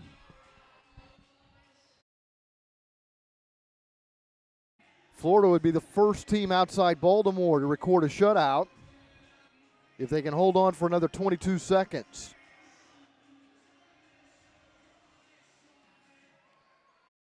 Dallas not able to get possession inside the Florida line. The shot comes from distance. Petrusek holds on and may have just secured his shutout. That will do it. The Florida Tropics make their first trip to the Allen Event Center a memorable one as Brett Petrusek records a shutout. The Tropics defeat Dallas 7-0 tonight here at the Allen Event Center. The Tropics are now 11-1. They're 6-0 on the road. And in their first game against a Western Division opponent, they come away with a victory. Dallas is now 1-1 against the East, falling to 2-5 at home. The Sidekicks' losing streak is now at 3 games, and they fall to 2-10 on the season. Impressive performance tonight by the Florida Tropics. Very entertaining style of indoor soccer. And they chop up the Sidekicks. They end up out-shooting Dallas in the second half, 9-2, and for the game they outshot the Sidekicks 19-10. They led 2-0 at the end of the first quarter and held that lead into the half. And then they pulled away in the third period when they scored 3 times. They added 2 more goals in the fourth quarter of the game. Let's take a look at the goal of the game, and that came at 11:16 of the first. This was the Carvalho goal off the restart. Carvalho gets it off the inboards and just sweeps it in with the right foot. A beautifully designed and well-executed restart goal for the Florida Tropics. That gave them a 2-0 lead. Now let's take a look at our save of the game. And that came late in the second quarter. Dallas on the power play. And the Tropics get a big save. Petrasek going down and parries it away. And he allowed a goal there. He wouldn't have had the shutout. He holds on for the rest of the night. He wasn't under much pressure in the second half. Dallas did not record a shot in the third period. You know, they only had 2 shots in the first period, and then kind of came to life in the second when they got off 6 shots. But only 2 second-half shots, and those come late in the fourth quarter when the game was really already decided. Victor Pereira had opened the scoring, assisted by Carvalho, 27 seconds into the game. Certainly not the start that Dallas was looking for, but the Sidekicks stayed in the game in the first half. They didn't allow another goal until 11:16 of the first when Carvalho scored that even-strength restart goal assisted by Ruggles on our goal of the game. Then Rafa Alves would make it 3-0 at a minute 58 of the third. And the Tropics started to run away from there. Lucas Teixeira scored, assisted by Zach Regan at 6:45. Another even-strength goal. Sandoval would score even-strength. A nice tap-in to make it 5-0. That goal coming 12 minutes of the third, and then Ruggles and Gonzaga would score late in the fourth, or into the fourth quarter. And let's go down to Matt Thornton.